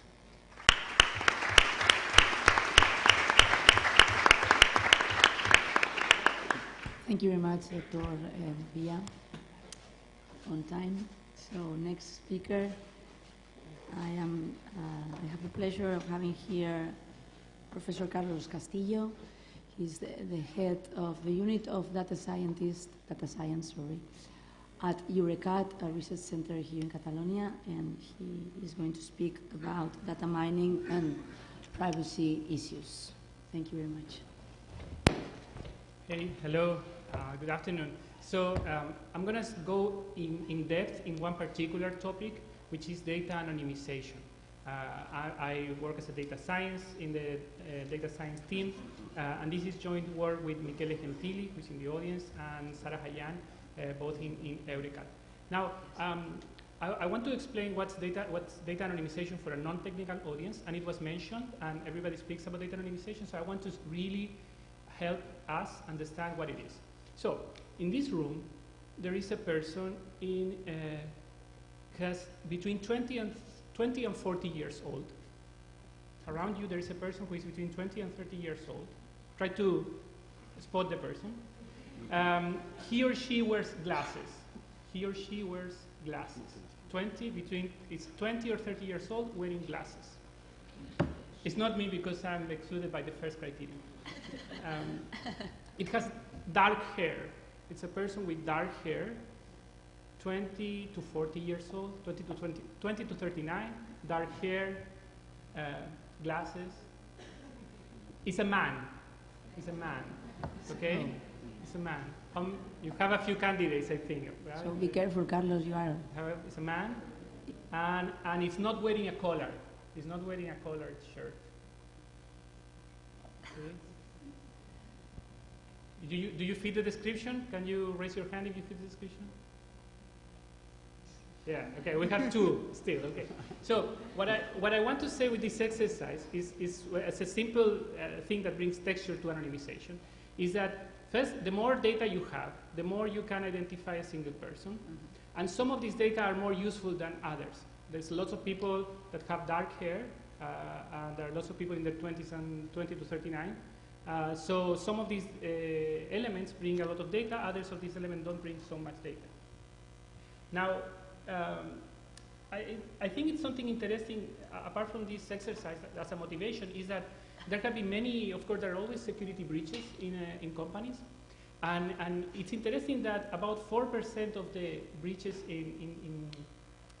are the so-called secure breaches, which is this word, secure breach. What's a secure breach? This is some instance where people enter the servers of a hospital or a research facility or a company. They steal the data, but they cannot do anything with the data. So how is this possible? It's interesting. Now, oops.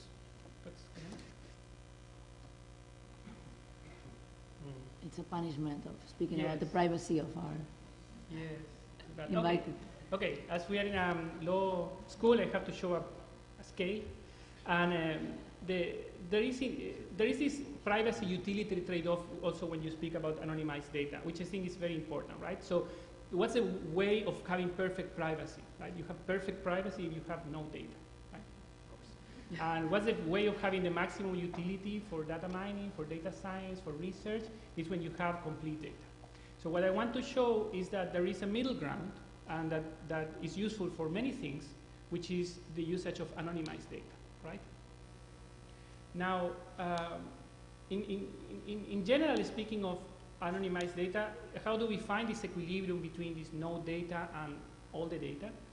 Is by looking at costs. And this is very well known by the people who work in security, in computer security, right? So in computing security, you often reason about this risk utility trade-off, right?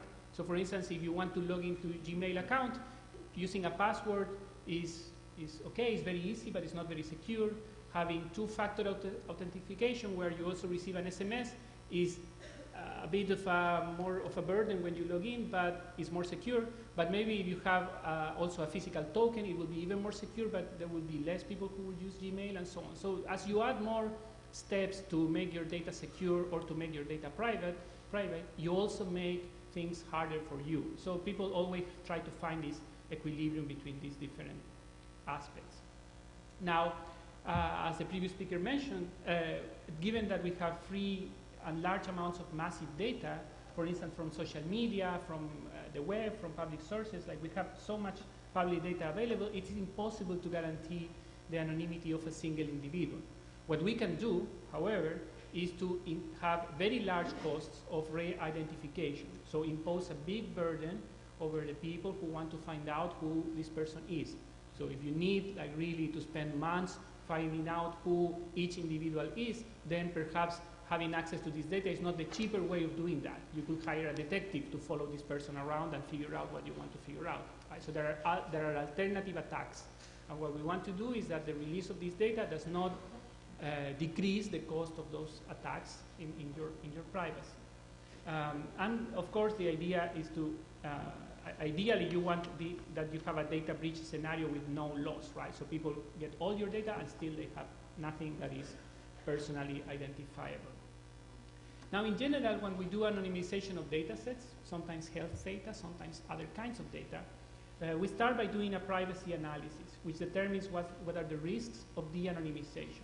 So given, for instance, this list of things like glasses, man, no collar, dark hair, etc., what are the chances that you will find out this person in a universe of people? And something interesting also in this privacy analysis is that the more people there are, the larger the data set, the easier it is to anonymize, because the chances of having single individuals are lower when you have large data sets. So you hide in big numbers. You can hide in big numbers. Then the second step is to process the data set so that you can ensure privacy, right? And you have some anonymity criteria that you can fulfill. And finally, you compute the utility of your data set. So what happened after you apply of this process? Have you really destroyed all the value of your data, or you still have something that is interesting for researchers, for analysts, and so on?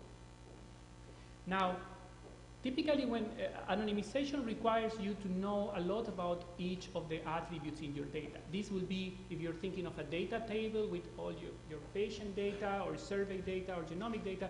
You have this data table, and each of these columns is an attribute, like the name of the person, the identity, if he or she wears glasses or not, the gender, the age, and so on. You have many of these columns, and some of these columns are very well known, so you can just see a person and know if this person wears glasses or not, but perhaps if you see a person, you cannot know their blood pressure just by looking at the person, right? So this data, there are some data that are kind of more public and some data that are more private. Second, what's the utility for research? So maybe if I'm doing research on diabetes, maybe it's very important for me to know certain physical parameters of the person, but the country of birth may be less important than the other datum. So you need to find out in this trade-off what is really important for you as a researcher and what is less important. So you will be more aggressively anonymizing the parts of the data that are less valuable for research and less aggressively anonymizing the parts that are more important. And second, whether this attribute is unique or not, right? So how many people wear glasses, how many people are male or female, and so on. Now, in general, I'm going to show you one particular way of doing anonymization, and with a real data set, which is doing generalization of attributes, right? So generalization works like this. You have in your initial data set something like, for example, the country of birth. So this person is from Canada, from the US, from India, or from Japan.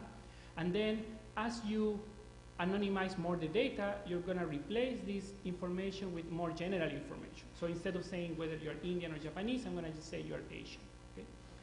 Whether you're Canadian or US, I'm going to say you're American, and so on. And at the top of this generalization tree, you have actually, I'm not going to tell you, I'm just going to tell you this person was born on planet Earth. Like, it's very little informative, right? You can do the same with age. So as you start with single numbers, and then you start grouping them, and then you start grouping them more and more and more. So each of the attributes in your data can be replaced by another attribute that it represents a larger class of people, okay? And the larger that class of people is, the more anonymous your data will be, right? Essentially what an anonymization by generalization does is that it scans all your data, it looks at each of these attributes, and then it decides at which level of generality this attribute should be presented. So should I say that this person is 27 years old, or should I say that this person is between 20 and 29, right? So an anonymization method, what it does is that it finds the best compromise between how much to generalize this data and how useful the data will be, right? So ideally, it should not destroy all the data, right?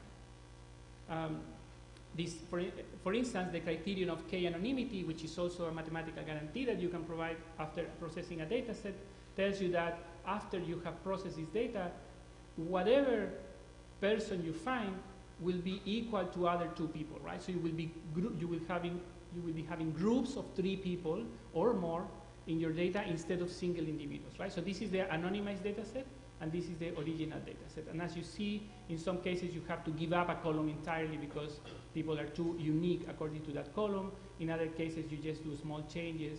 In other cases, you leave the columns unaffected, right? And of course, there are other criteria also that you may have to apply, such as diversity, right? So even if you are K-anonymous, you may have that you're in a group of people that they all have cancer, for instance. And then in that kind of data set, then you will also have to diversify here so that you cannot re-identify the person even without identifying, right? And now, I want to just finish by showing you some results, right? So this is real data from a survey, medical survey in Catalonia.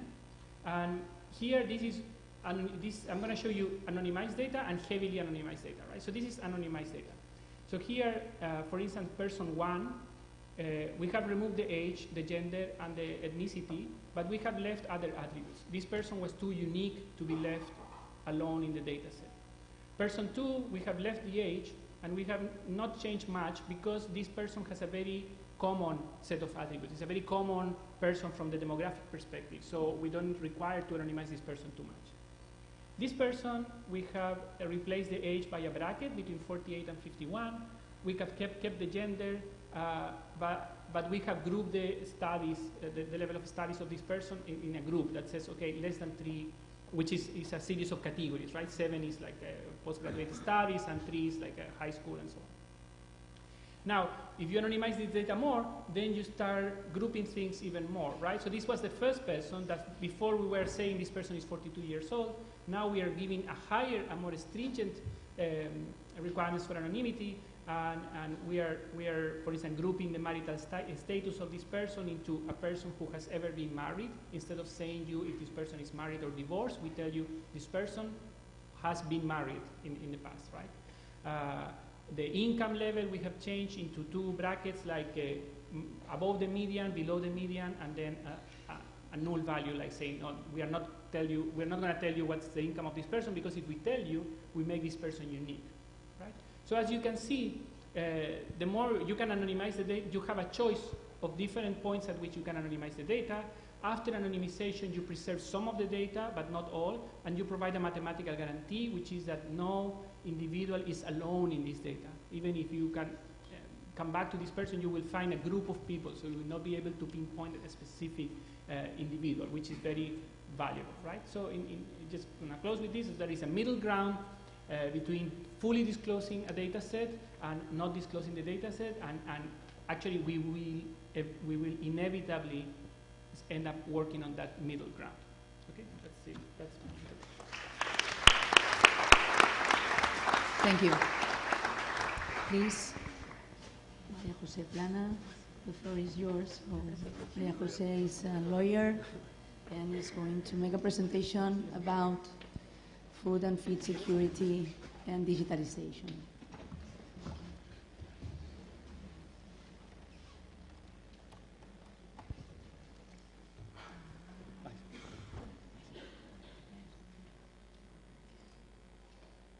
This should be quick. No problem. We introduce also things related to what we eat. Since Sarah Chan showed us the fridge, it's important to know the level of security in big data. Okay, I'm ready. So let me start by thanking Rector Lecuana for not only moderating this table, but organizing this event. I think the turnout is spectacular, and congratulations to you because it's been a lot of work. Also, I'd like to say that it's an honor to be back at this great hall. I am an old student, a grad student of this faculty, and actually it's a bit overwhelming to be here, and also looking at so many teachers that graded me some years ago. So please be nice, please be gentle. I'm here to speak about food. Why food safety? What am I doing in this event? Someone was calling to ask this question. So the thing is, for many consumers, for many citizens, for many individuals, food is one of the most important factors that they can control when it comes to protecting their health. Maybe this is real, maybe this is only an illusion, but it's one of the things that comes more often in our perception reports, so in big data. What consumers think is that food can affect your health on the long term, and that's right, because of nutrition decisions, for example, but also in the short term. And in the short term, what does it mean that food affects me in the short term? That food may not be safe, that I might get sick because food, right? So here's what I'm going to talk about today, food safety and the impact of health. What I'd like to tell you about first is that it's a very interesting topic when it comes to big data and internet and communication technologies, because it gives you the opportunity to reverse the roles. We've been speaking here this morning about extracting data about citizens, about individuals. What we can do in the food system is do the opposite. We can use big data and we can use communication technologies to use data from industries, from controls, and increase the oversight that consumers and citizens have of the overall system. Data suggests that we don't trust, many times, the food security system, the food safety system. This technology can make us see what is really happening, see how the system is going on, and maybe take up some fears, start trusting more how things work. What I'm going to do today, because I am a lawyer, I'm not a computer scientist or anything as such, is explain you how we can fill gaps in our system, in our current food system, with technology. I am sure you are all familiar with the horse meat scandal. The horse meat scandal was a food safety issue. Why? No one got sick. We were only buying horse meat instead of beef. Why is it a food safety issue? Because, well, everything becomes about safety when you don't know what you're buying. Why? Because if you do not trust industry, if you do not trust companies when they give you something to eat, you're going to go off the system, maybe through the internet, and buy some specific food in another country, in another city that has not been checked. We know today that one very important public issue is the foodstuffs and the food supplements that we buy on the internet. If we do not give people trust in the system, if we say that fraud is not safety, we're pulling them out, and we are going to absorb more risk for our health. The food chain is very complex. This map, I think, gives us an idea. It's an international system, the food chain. We cannot produce a foodstuff in our neighborhood, buy it in a neighborhood, and consume it in our neighborhood. Even local food involves more than one person, more than one company. It's a split-up system. There's a lot of people intervening, there's a lot of companies intervening, and often companies themselves do not know where they buy. Why? Because it's difficult to track. What can technology communications do for this? Track better. We will see it in a moment. Also, the food chain is very fragile.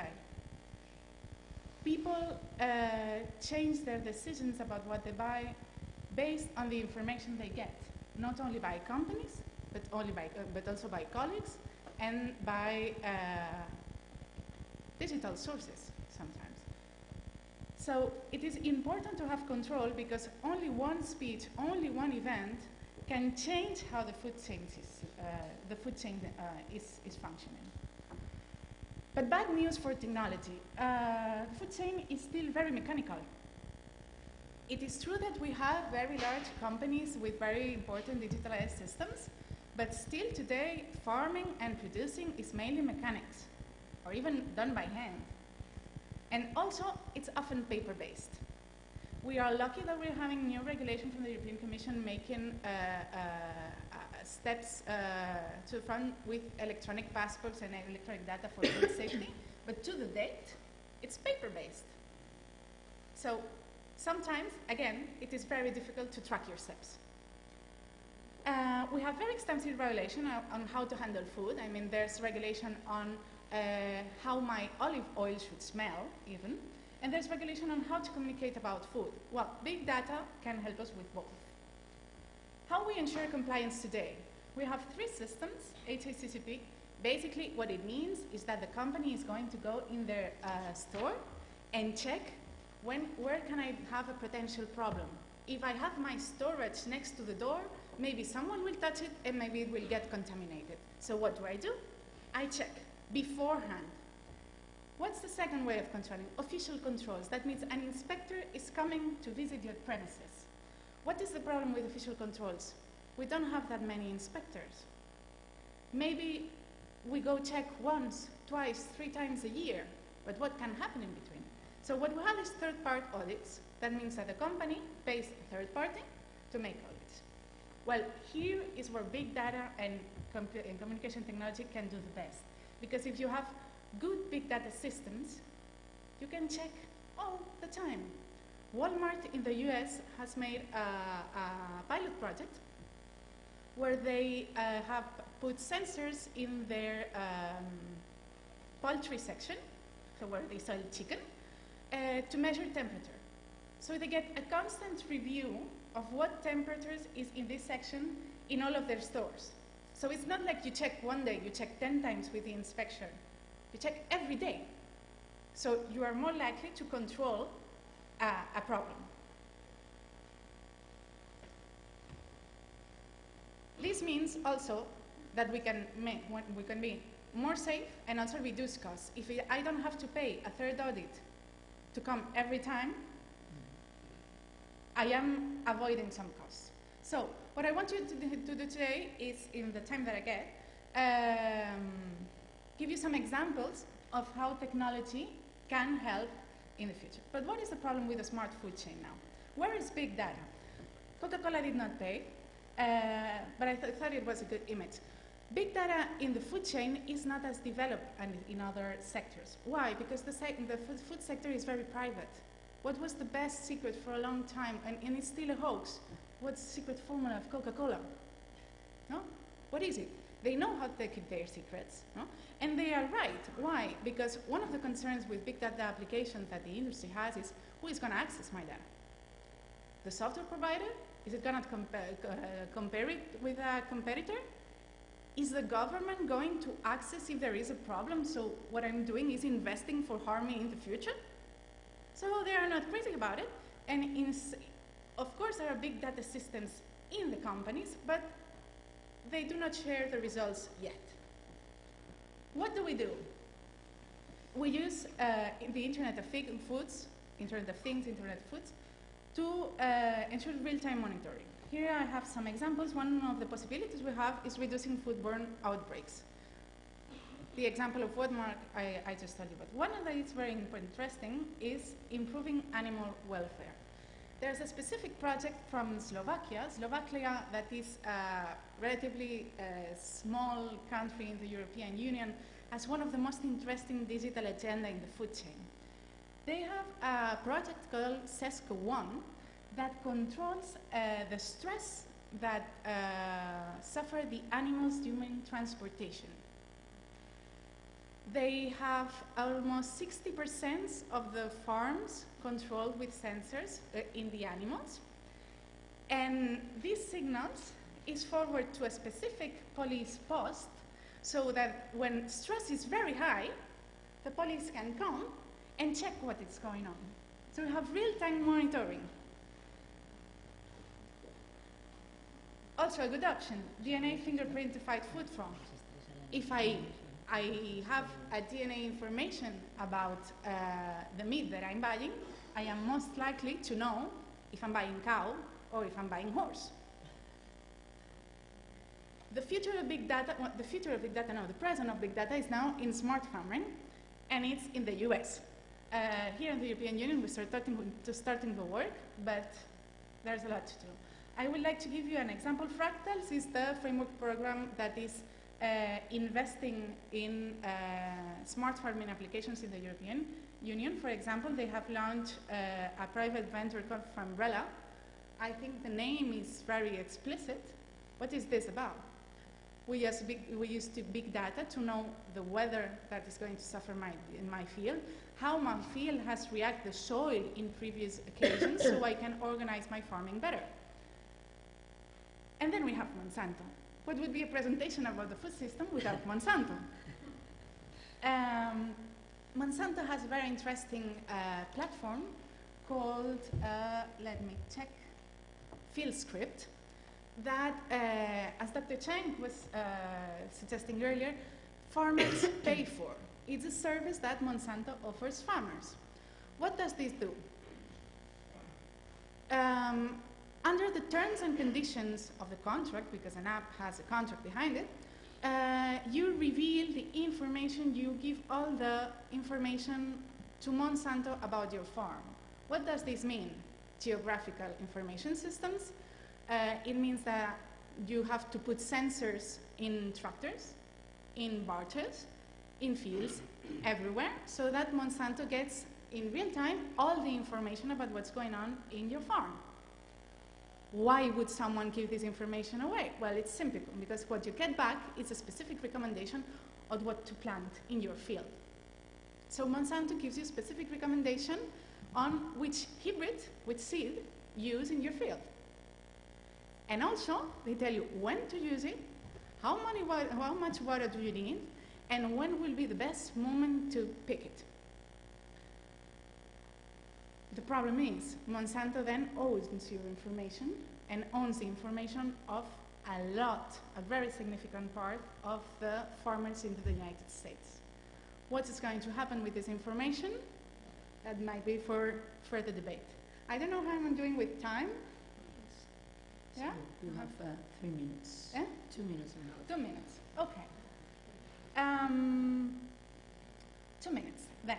Okay, we can not only improve production, but we can also improve enforcement. Do some of you buy food on the internet? No one? Reports said that it's less than 2%, so maybe no one here buys food. You buy food, okay. How do you imagine that enforcement authorities check that the food that they sell in the internet is safe? Well, the reality is that, for instance, for starters, not every country is doing it because they don't know how. And the ones that are doing the best, that it's in Germany, what they have is a team of 3 people checking in Google, doing searches, saying, okay, I want to check if this food supplement is legal or illegal. So we have 3 people for all the German market checking by hand. We need big data for automated search engines. We will be able to track who is selling on social media. We will be able to track which products are sold where, much rapidly. We cannot ensure the safety of food sold in the internet if we have 3 persons for 1 country. Also, another application that is in the United Kingdom, and I am sad that I don't have a Spanish example today, is preventing and controlling the effect of a foodborne outbreak. What does the FSA mean, the Food Safety Authority in the United Kingdom? They have a food hygiene rating. That means that when you go into a restaurant in the United Kingdom, you will see a number that means how well this business did when ensuring food safety. Okay? So what they do is that they have a software that cross-checks this information with the reviews on Yelp, and they try to anticipate which restaurant will have a problem. If I know I have a low rating, and I know by the pictures posted on Yelp and on the reports that some people got sick, I am going to go check this establishment and be able to stop the outbreak before it happens. I'm going to finish with this slide, and I'm going to be very quick about it, but please, if you have a moment, check this website also, although it's in Slovak. I know it's, well, just check it. I'm going to open it, actually. We can, I'm going to end like I started. We can increase oversight. What they have done in Slovakia, if the website opens, is that they have reached an agreement with the food industry to be able to release all the information of food inspections when it comes to veterinary products. So what you have is a portal where you will find, once the inspection is done, all the information concerning the inspection. You will have all the paperwork, and you will know which veterinary inspector went to which farm. And also you will be able to report a case using the website. This gives you real-time access to what is going on in the farms in Slovakia. Why? Because they want to ensure that the cattle, the beef, is best quality, and that they can add a significant value for consumer, because consumers know exactly where the beef comes from and can check at all times that the controls have been have taken place. So I hope for the future that not only the Spanish administration but other administration will consider using big data and communication technology not only to extract data from us but to give it to us. Thank you so much for your time. Thank you very much.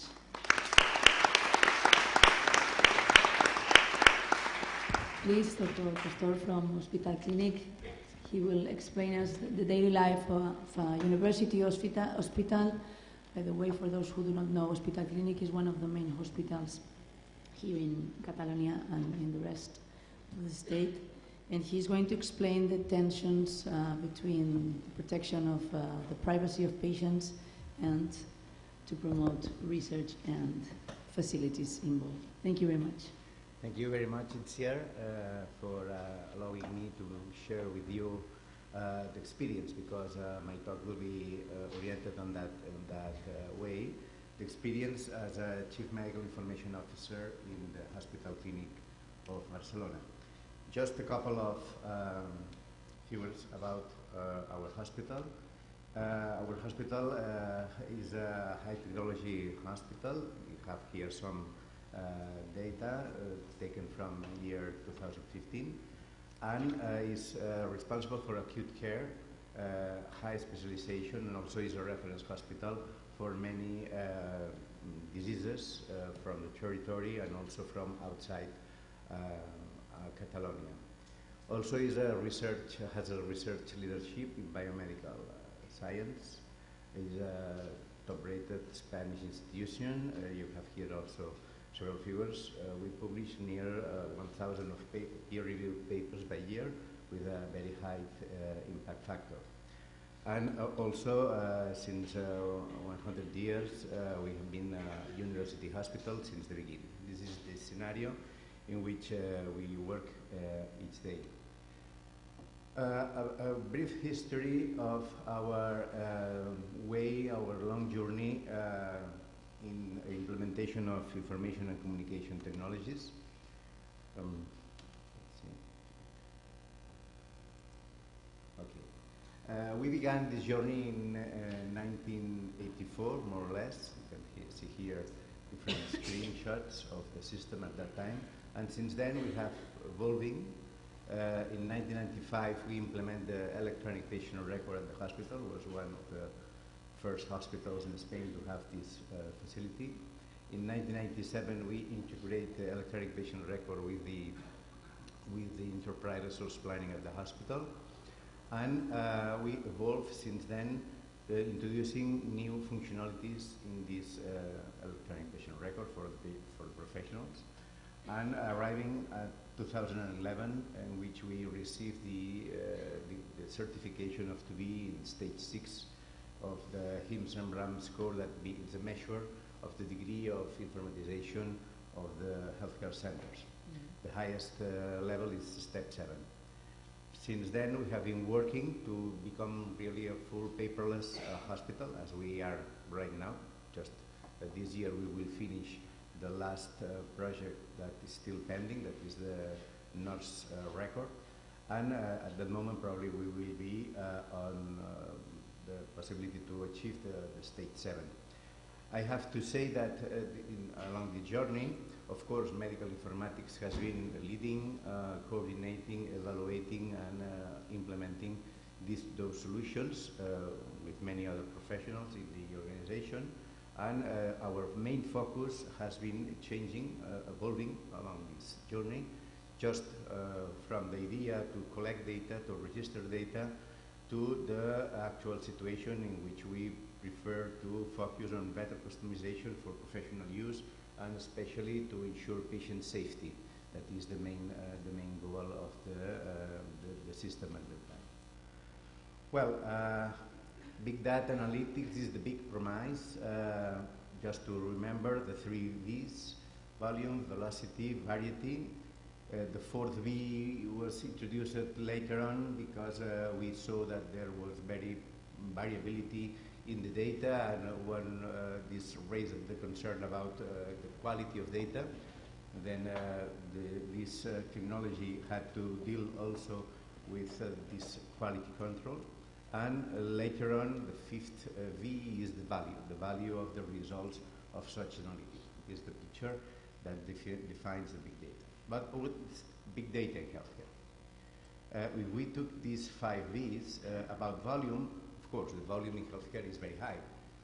One can imagine just one person how many data can present to us if we consider any aspect related with his or her normal functions or diseases.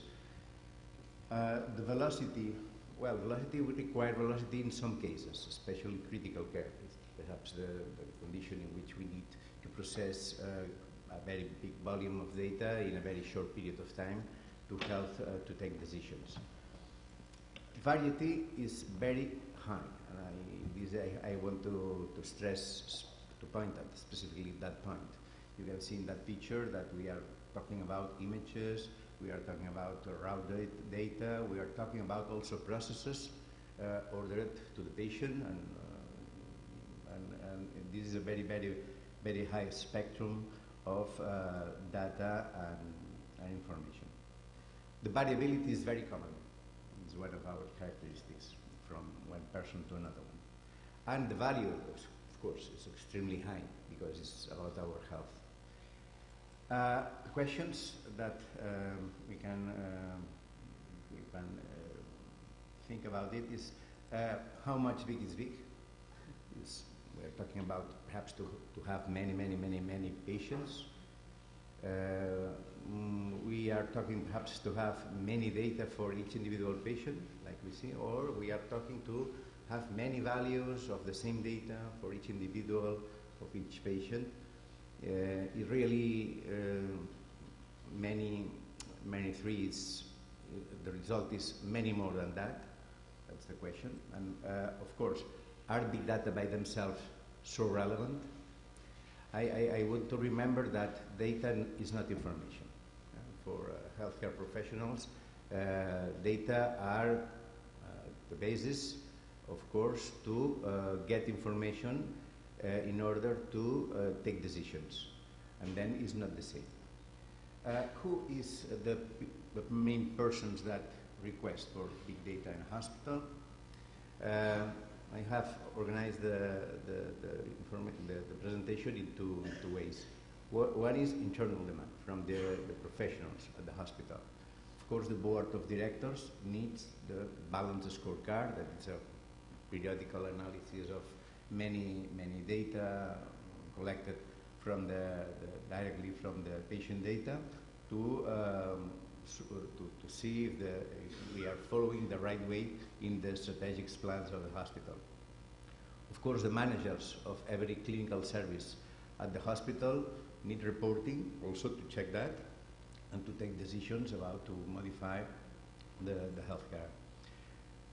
Specific healthcare managers focused in specific diseases or specific services of the hospital also require such kind of analysis. And on the other side, we have many clinical trials that are very well organized and on course at the hospital. And of course, physicians and nurses by themselves, integrated in several research teams and so on, request for data. What about the external demand? People are not from the organization.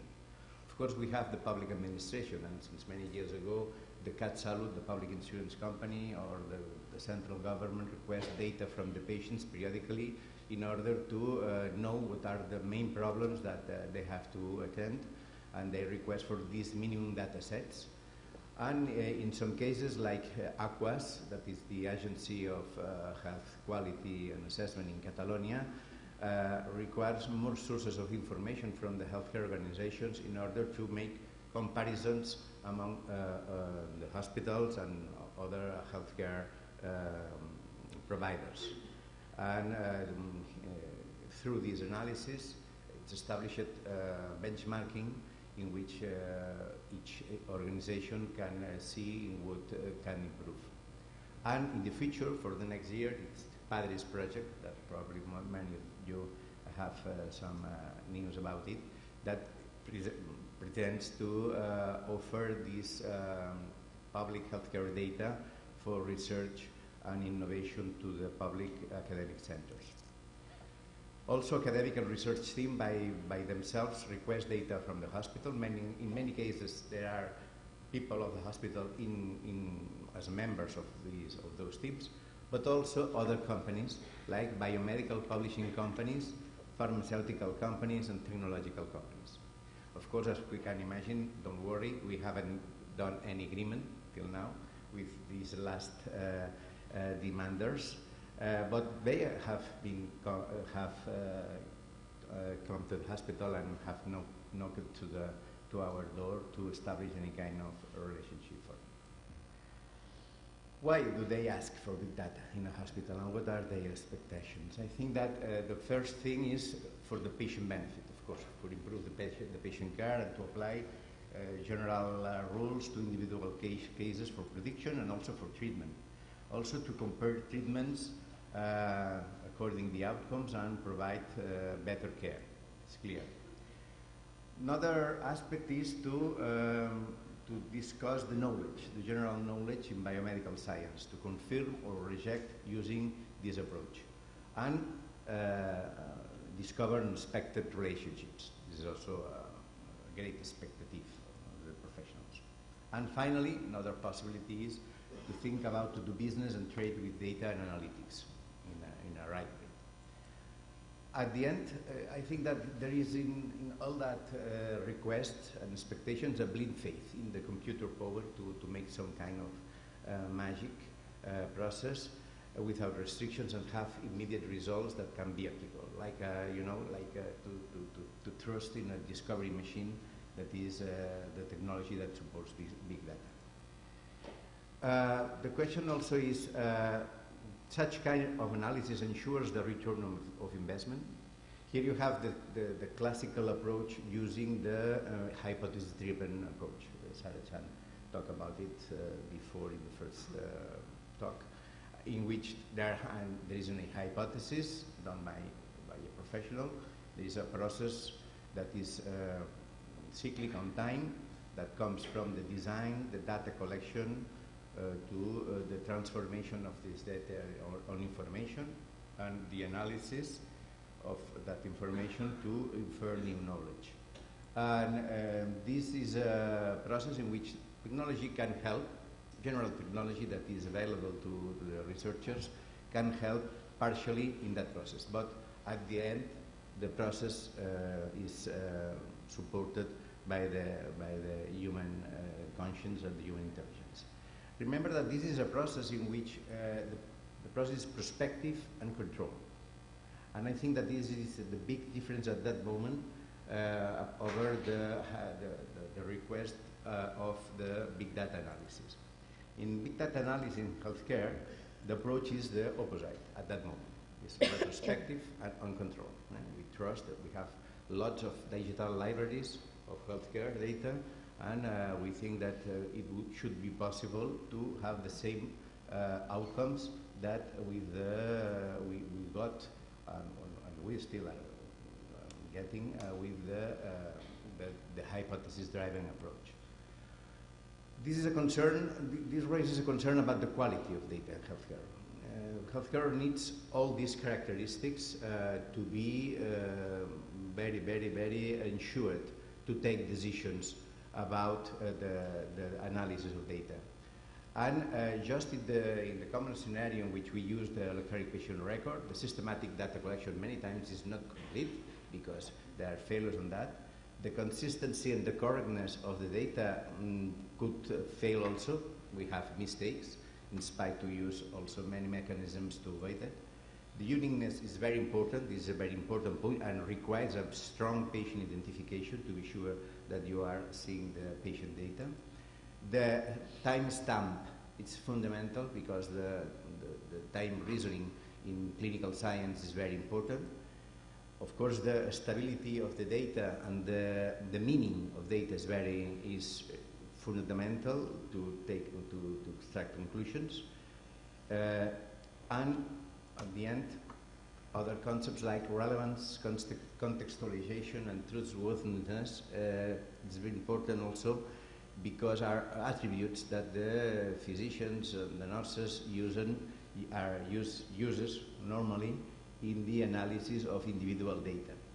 Imagine that, just an example, the weight. It's clear what is weight. It can be measured in pounds or kilograms, but at the end has a metrics. No?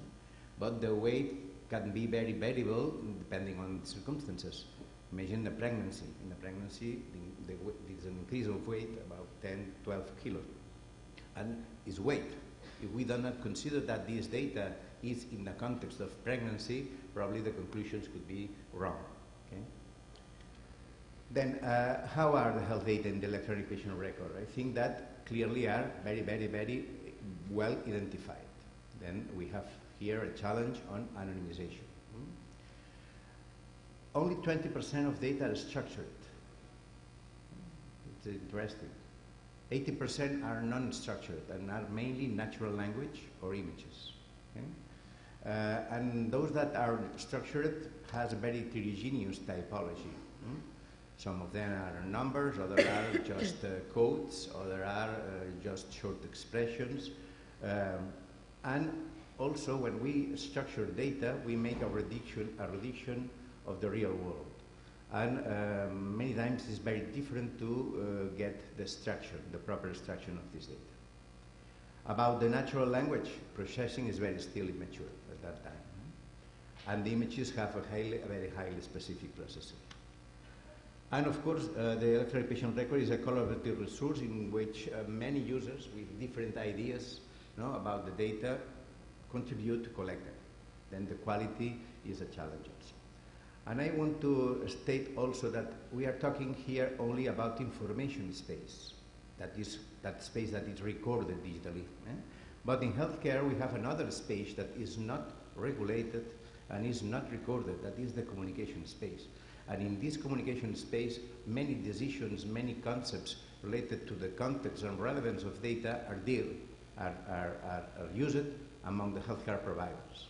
And that information that is key to understand really the meaning of data is at this moment not recorded in any system. It is very important to keep in mind.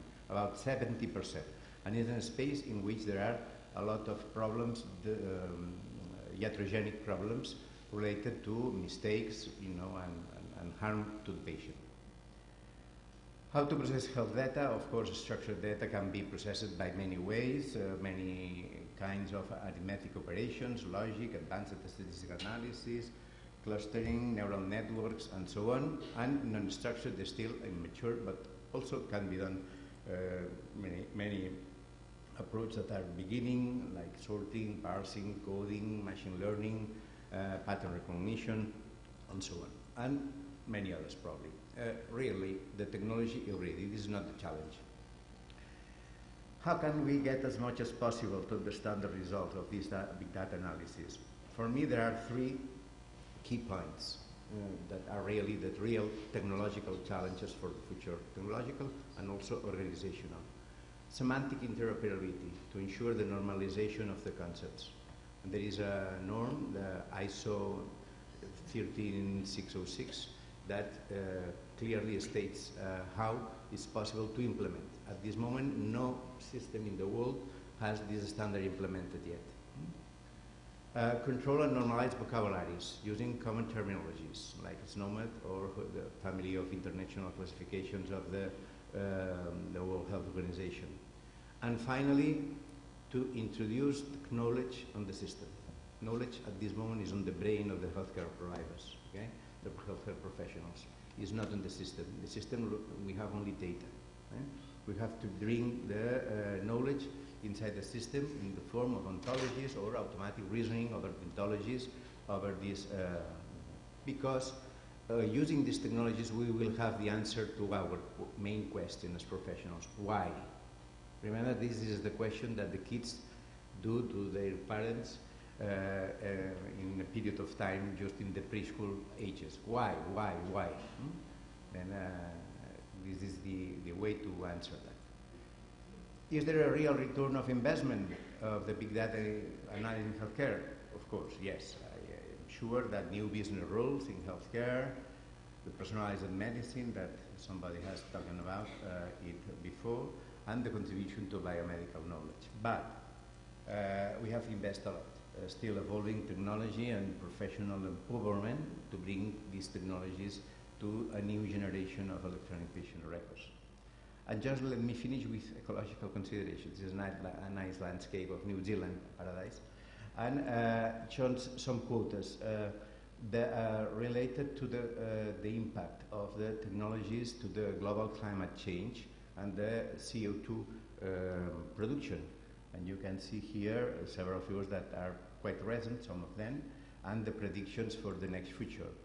Just data centers to consume 3 times as much energy in the next decade, experts warn.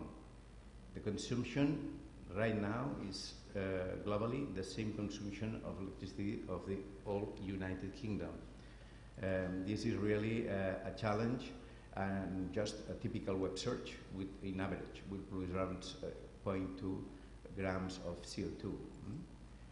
Then I think that this is an advice for us to make really personal responsibility in the cost and the use and the impact of the technology. Final conclusions to discuss further. I think that to take real benefit of healthcare data existing in the electronic patient record or electronic health record, we must ensure this characteristic of data: quality, high integrity, explicit meaning, and complete anonymization. These 3 technologies I mentioned before are key to advance on that. And finally, this ethical consent of confidentiality, to keep the confidentiality and to be aware of the ecological impact of the technologies, the use of the technologies, practice it at individual level. And really, this, I think that is the big challenge. Let me finish with that final slide. That is from John Tukey, as an esthetician. I think that the question is often more important than finding the answers. Okay? Thank you very much.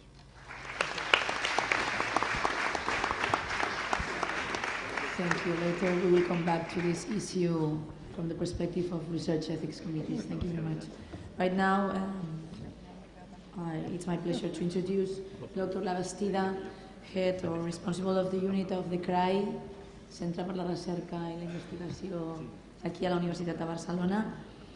He is member of a LERU group too. Welcome and thank you very much, Dr. Labastida.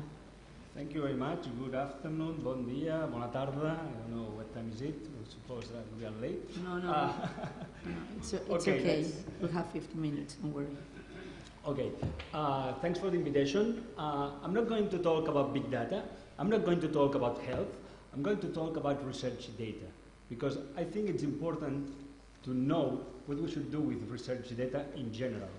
Because I'm known at the university as the one who's chasing researchers for sharing. At the beginning, I was chasing them for sharing papers. I have to say that now they are chasing me. I mean, they are asking me a lot about how to share my papers because someone is asking to do so. If someone is, especially funders, are requesting to do so. So I'm happy now that I don't have to chase for that. But now, the keyboard is wrong. The keyboard is lazy completely. So, oops. Let's try again. No? No, wheel. No. Try the wheel. So yeah, with the mouse. Here, no. That's the problem. Let's try this, no? Prueba con la rueda del mouse. Con la rueda? Okay, let's do it that way. Never mind. Okay, so the problem is that now the next challenge is data. And I'm chasing them for data. I mean, sharing paper is not enough. We need to share data. And when I start to talk about with the researchers, I'm in the library, in the CRAI, what we call the CRAI, the Resources Center. I start to talk about sharing, and we talk about share, and when I mean share, I mean open data. And when I mean open, I mean reusability. Not just, okay, I put this there, it will be free, and that's enough. No, open has another meaning. It's not just that it's free, it's that there is some kind of reusability. And here I found the typical answers. The first one, when I talk about research data, is, oh, beware of the data protection. And it doesn't matter if you are a physicist, you are from health, you are social science, that's the first word that always appears. Sometimes I say, why? If there is no protection on that data that you are trying to share. And the second one is the misinterpretation. Oh, what happened if someone take my data, and use it for I don't know what, and misinterpret the data. And with some fellows, we have made this, the data excuse bingo. And yeah, sometimes in some of the training that I do with librarians and others, I take this as a game, and we can play that game. And you can ask, okay, how many researchers have said once, my data is too complicated? Or another one, it's too big. I'm not sure I own my data, that's typical one. My funder doesn't require, that's another typical one that now is changing, etc., etc. So that's the typical excuse bingo to share data. And one of the worriest excuse was this one. I don't know if you read this editorial called Data Sharing from New England Journal of Medicine. It was a year ago, calling people who reuse data research parasites. It was fun, research parasites. In 2 days they had to retract, one of the authors of the editorial, saying, well, we didn't mean that, because it was somehow changing the idea of doing science. Why I'm doing science? Just to publish? Or you're doing science for something else? You're doing science to share ideas, to share outputs, for other people to make reproducibility, to accountability, etc., etc.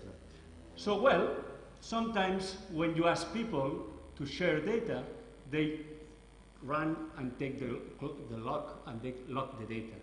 And they put the data as an the golem idea of, this is my treasure, I'm not going to share data anymore. Well, let's see some of the fundamentals of the principles of data policy. For instance, in the Research Council in the UK, they are far away from the situation that we have here in Spain, or I could say at the university level. Well, I think this sentence remarks what, as researchers, we should do.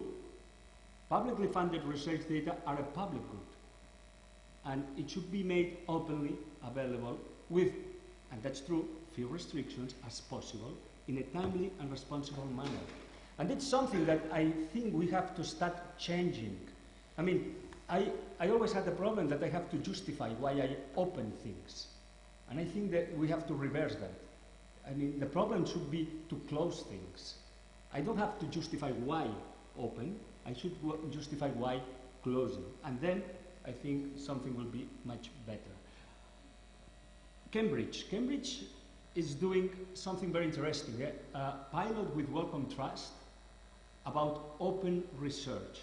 And they were asking some researchers, they don't say the name, that's why I say anonymous researcher, and one of the quotes was, I believe that sharing research outputs fully, and including data and code, that's another topic, code, are essential to accelerate research, and I have benefit from it in my own research.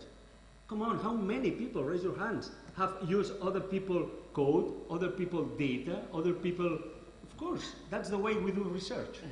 So, let's go open. And how we can go open? Well, how to start? And I think that's something that, well, many people here will say, wow, this is obvious what I'm going to tell you now. But a lot of people hasn't done this before. Start writing what we call a data management plan before doing research. Start to think, what are you going to do? And this that it's obvious, now it's being required by Europe. The Horizon 2020 has established that all the projects that start in this year, 2017, will have to have a data management plan.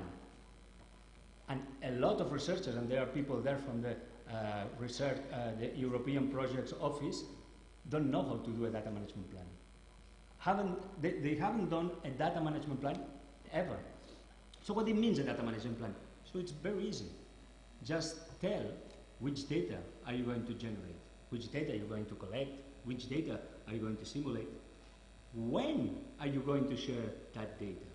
Maybe never, but tell the people that that data is going to be shared maybe in the first phase with some of your colleagues, maybe with your partners, and maybe at the end you can do open data. Where the data will be available? Well, that's very challenging. At the Catalan universities, we are working together to think where we can put the data.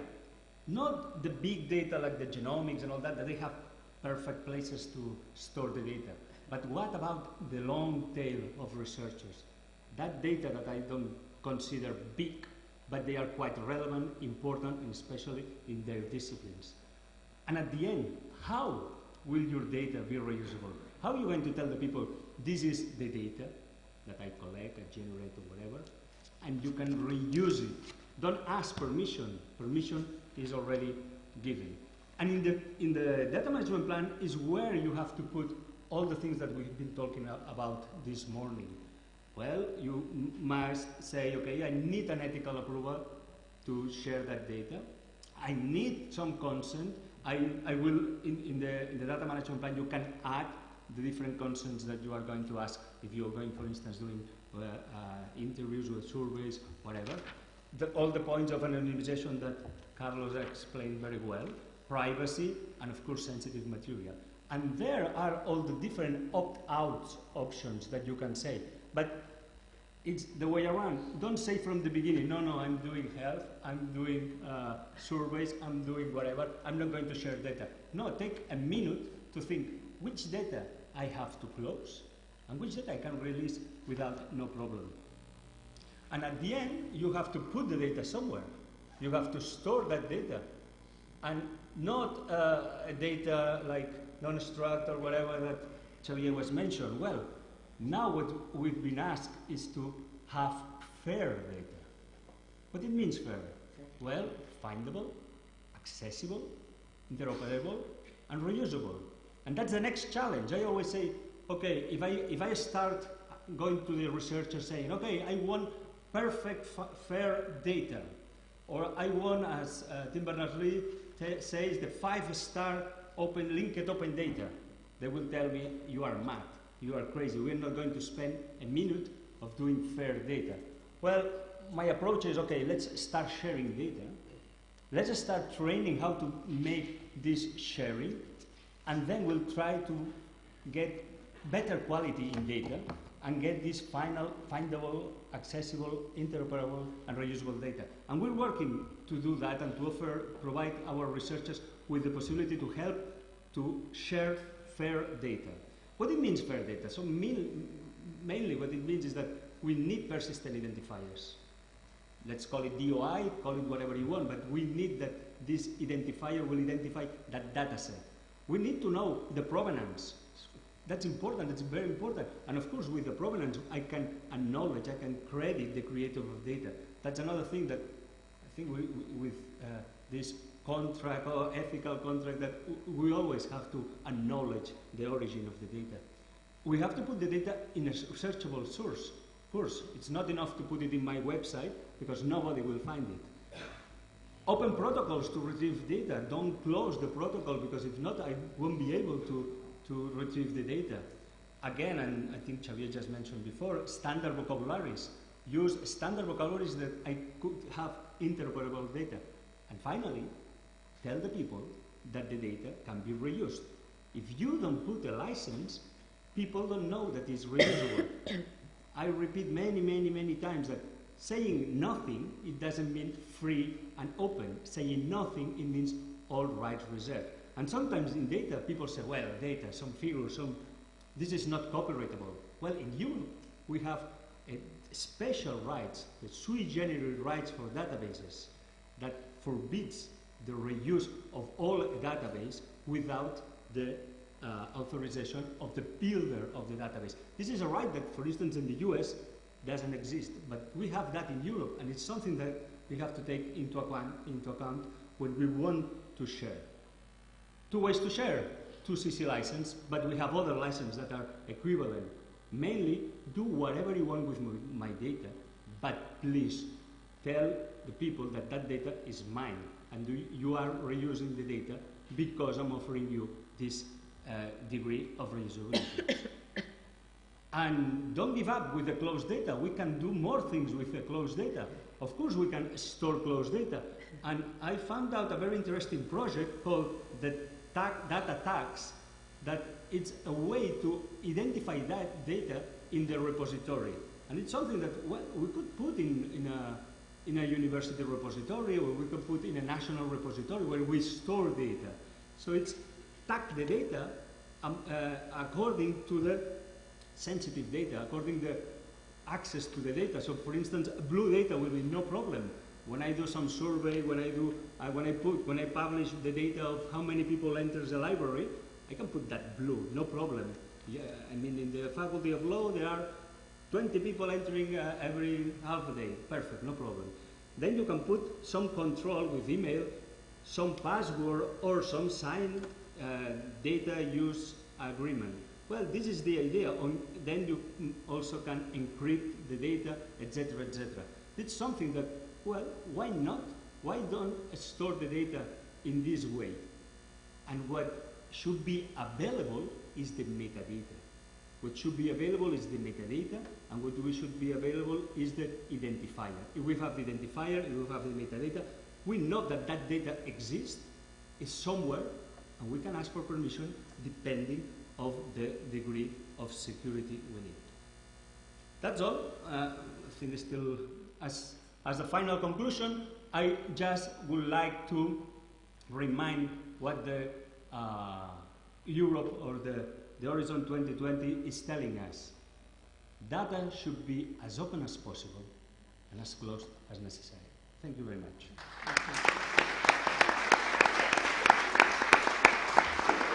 Thank you very much. Remember that we are organizing this seminar under the umbrella of Article 15 of the Universal Declaration of Human Rights that speaks about open data and sharing benefits of knowledge.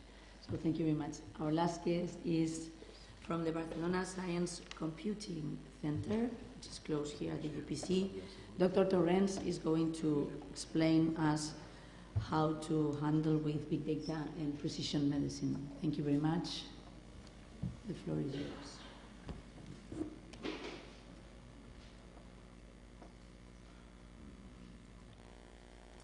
Hello, thank you very much for the invitation and for organizing this not usual gathering, which is very interesting. I want to give you the overview from the very Pew research site on genomics and genomics applied to clinics or to medicine.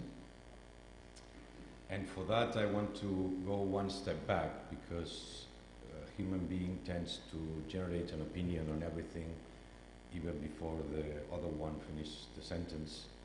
So many of you have opinions about genetic data and how to use it, what to do with it. But sometimes the real information underneath is like a gray cloud where you know some certainties, but others are not clear. So I will very quickly go and go through the same problem. Okay. So, I come from the Barcelona Supercomputing Center. I'm a biologist, a biochemist, molecular biology, genetics. There are many names for what we do, which is more or less the same. Trying to find correlation between what is in the genome and what happens with that part of the genome when it's coding, when it has one letter or another, taking it very simple. At the Barcelona Supercomputing Center, we are applying the bioinformatics, so computational methodology, to analyze genome in basically two main areas, which is mostly research projects. So we're trying to understand the genome and the phenome relationships, and also all this experience that we gathered the previous 10, 15, 20 years, we are starting to apply to a healthcare system and trying to see how to give back all this information to really start curing people, which is the final goal. So it's very basic. I'm sorry for those that remember the biology in high school, but some of other people, I guess, they don't. There won't be an exam. It won't be an exam here. So this is basically the basis of what we do. So this is a general dogma of biology. Everything that is coded in the genome ends up as a protein, and the protein are the workers in our body, and they are the ones doing the work. Okay, very simplistic view, but it's like this. If there is a mutation in the genome, there is a change in the protein, a change in the function, and this change in the function can lead to a disease. So our goal is basically to find which change in the genome generates which disease or which phenotype. I'm sorry for those that it's very simple, but we have 3.2 billion American billion or English billion, thousands of millions letters, nucleotides in the genome, and around 0.1% of these nucleotides explain how and why we are different. Okay, not only why we are different, our nose is different, we are taller, thinner, hair is darker, but also whether we are predisposed to some diseases or we are more protected to some diseases. Okay, so basically everything or almost everything, the genetic people, please forgive me, everything is coded in the genome. Some parts determine whether we are thinner or not so thin, we are taller or not so tall. Other parts, this is very still, we don't know how much, but determine our behavior, our personality. It depends who you ask, a lot or not. If you ask me, this is a lot of influence. And basically the most important one, some parts of the genome, some of these 0.1 changes in the population predispose to people to disease or are neutral or protect people. Okay? And this is the goal now for personalized medicine. Usually the medical world classically has been more on this right side, so checking symptoms, going to molecular level with blood analysis, activity of some enzymes. They can go to some biochemical parts. For some diseases, they can even go to the genetic part. Some diagnoses are already there, 21 chromosome trisomy, all these that we already know. The point now is to try to go to the origin, which is the mutation or the change that generates the final symptoms or the final disease. Why? Because the way our body is organized, our biology is organized, the mutation, the effect of the mutation is quickly spread and is quickly hiding the signal with mixing different types of symptoms and signals. That means that if you start from this part and try to go to that direction, we classically have done this, I did this in my PhD, for example, it's very complex, okay? Because here the signal has been is tackling a lot of processes, a lot of organs, and you cannot follow. If you want to design drugs for some diseases, you have to know which protein or which pathway is affected. And for that, it's better to know which gene, which mutation, which change is causing that variation. We are born with a genotype, so we inherit from Papa and Mama a basic genome, which will determine many things. As I mentioned, some of these variations will prevent us from disease, will give us a stronger immune system, for example. Some people get flu every year, others don't, and these kind of things are coded in the genome. Some variants that we inherit predispose to disease, that they might appear if you combine this predisposition with lifestyle and environmental factors. Okay? That would be a very important area of medicine which deals with complex or common diseases, cardiovascular diseases, asthma, diabetes. These are very complex diseases with many, many factors involved, not only genetic but also environmental. And this is taking a lot of focus from our side. Also, you can inherit, you can have not be very lucky and inherit mutations that if you inherit one from Papa and normally one from Mama, you get sick, cystic fibrosis, cystinuria, many monogenic or Mendelian diseases, what we call, or rare diseases. And also on this genotype, you can even incorporate new diseases during your life because of all the mutagenic agents or things that cause cancer, as Mama says. This cause cancer, well, yes, tobacco, cigarettes, sun, pollution, and many substances changes our genome in different cells. Those cause somatic variation, which are the responsible for more than 95% of cases of cancer in the world. So this is the picture we are dealing with. It's very, very complex, and I want you to get also the idea of complexity. And at the end, what we are is a mixture of our genotype, our envirotype, all the environmental factors, and at the end, all you can measure, all the phenotypes, okay? What we call phenotypes, everything you can measure. Being sick, being tall, being aggressive, and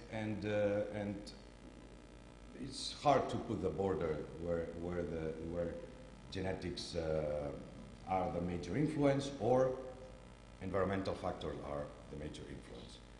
Normally now, all our studies trying to find correlation between genotype and phenotype are normally ignoring the intermediate layer of environment. Okay? And this is a problem, this is a big problem, because we lack this information. And this is one of the reasons why we don't find often results in some of the studies. Because we should break all our samples into people that eat hamburgers and people that don't eat hamburgers. And this is very difficult. Okay? This is, practical level is very difficult. So at the end, we use very simplistic approaches to find relationships between these variations in the population and some phenotypes. Okay, you have here some examples, but this is, as I said, very, very simplistic. The way we work is much more complex.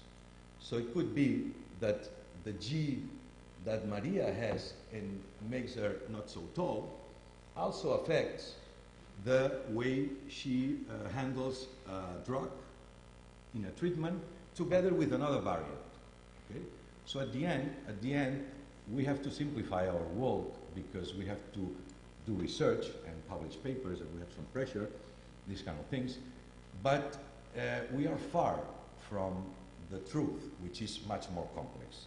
And I'm saying this to you because I want you to have the idea where we are. So in other words, how far can they get with my data, with my genome? Okay? Right now, not very far. Not even insurance company. Not many people can get very far. Yes, we can recognize some people. You can find some ancestors. You can find, you can find who is the criminal if they left some cells there. But they cannot predict whether you are going to suffer a heart attack. In some diseases, yes. In some parts, yes. Angelina Jolie is a clear case. She had a mutation in BRCA1, and she did well. Okay, because the chance of getting a tumor statistically are 80% if you have this mutation. So, in some aspects, yes, we do. In the general picture, we know very little.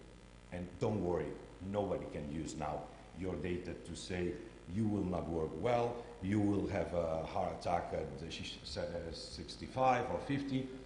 We're not there yet, but we're going in this direction. Okay? This is the idea I want you to get. And we have two major goals.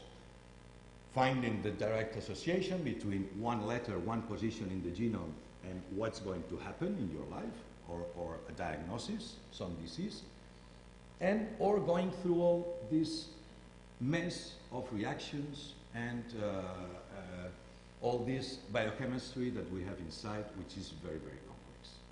We don't need this part here below. This is needed mostly for drug discovery and trying to find treatments. But for prediction, if you have one letter, you have one phenotype, or you will have one phenotype, we don't need to understand why.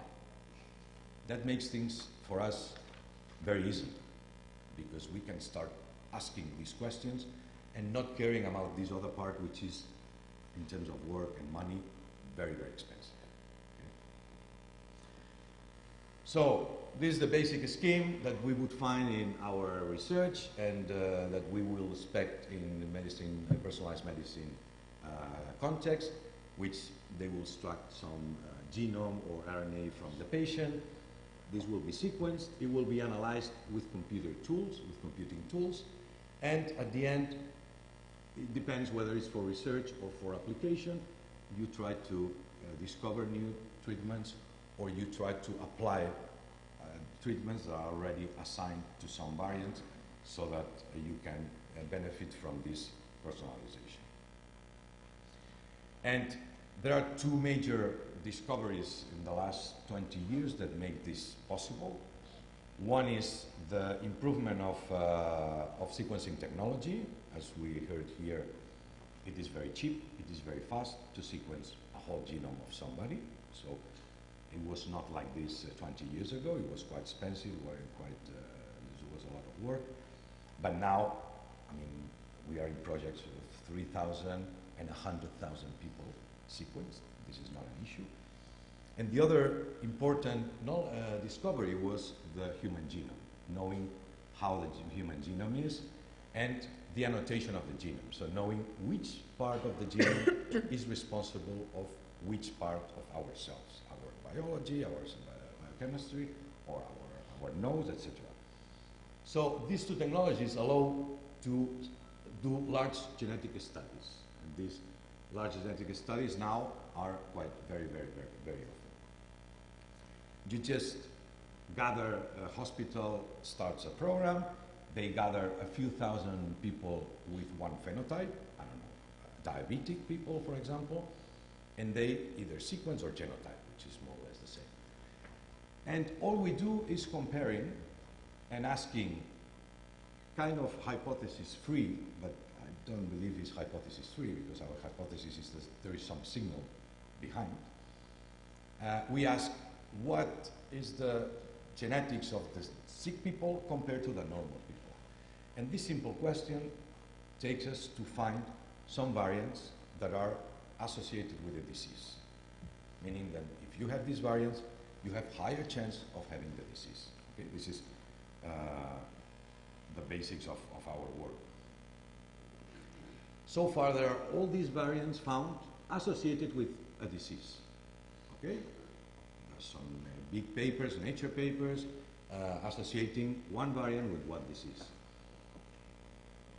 How you use this information is critical. I would not dare to tell anybody with almost none of these variants to predict whether it will have a heart attack or not based on the genotype. We will enter in the last slide, but there is a lot of opportunism now with companies trying to sell the genetic miraculous possibilities to mostly get your skin better, get you thinner, with diet based on genetics and all this stuff. And we will get at the end to this. We are working on different scenarios. This is just a summary of what we're doing at cancer level. We are working a lot on cancer genomics, trying to find which are the causes of cancer, to find the protein, and to try to find drugs for this. We are also involved in many projects trying to find associations to common diseases, and here we are parasites, okay? Because we use public data.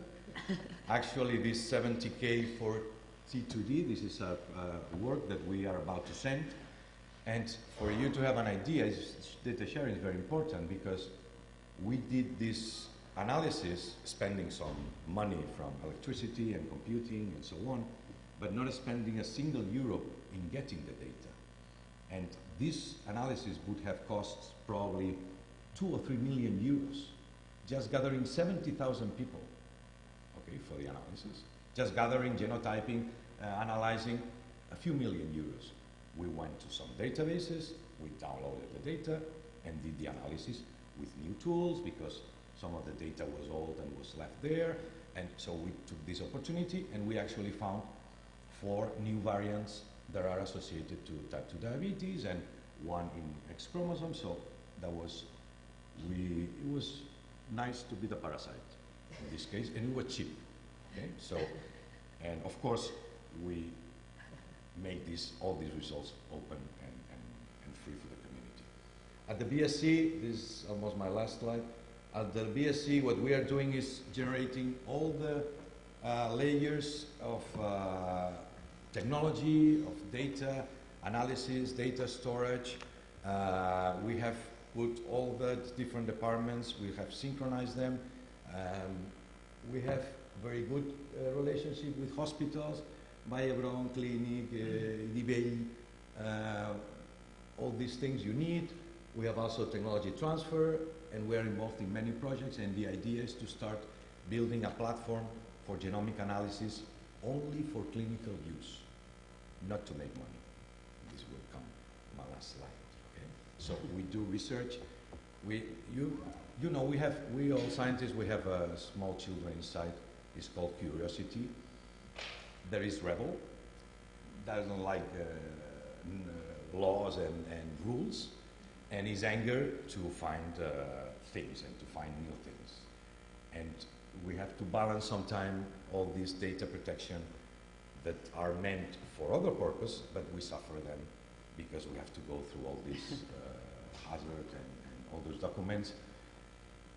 But we are the good people, more or less. We do it for the society. Why we should have all these restrictions? Well, this is another matter. Just to finish, this is very important, because what can be used from the genomes is not the genome itself.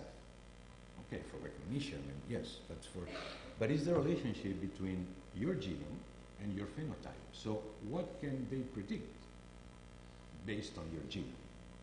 Okay? Identification, yeah, your face already says something about you.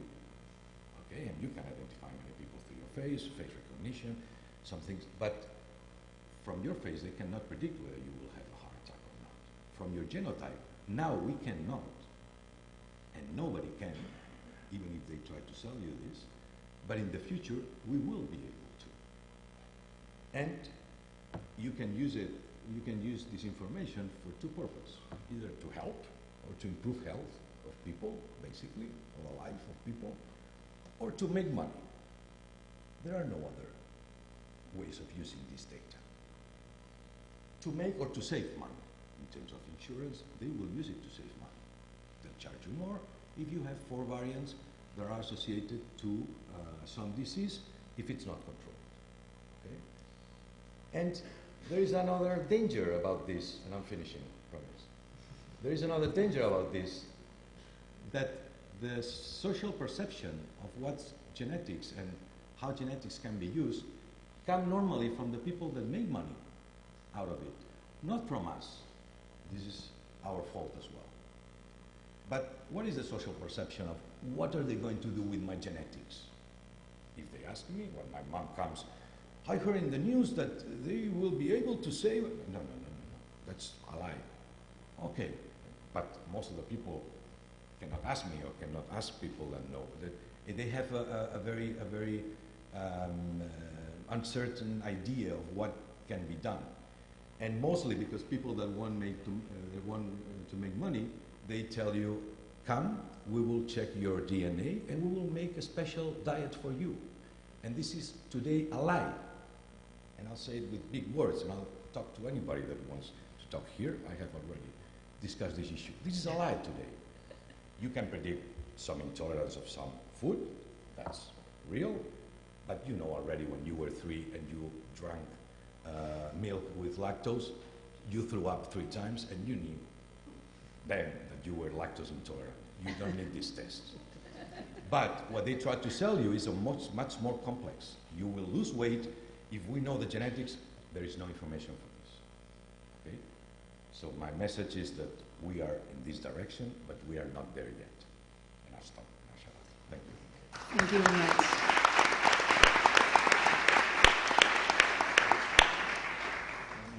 Thank you very much. From the beginning of this idea of having a seminar on big data, we wanted to have speakers from an interdisciplinary point of view to show us the tension between the research and innovation initiative and new marketplaces. So in order to find what is right and what is wrong, I think that we achieve this goal. So please feel free to ask any questions, comments, suggestions. We have more or less 10 minutes. Anyone in the room wants to start, or even between you, because we all are rebels and we are full of curiosity, so thank you very much. Anyone in the room? We can translate there or there. I have 2 questions.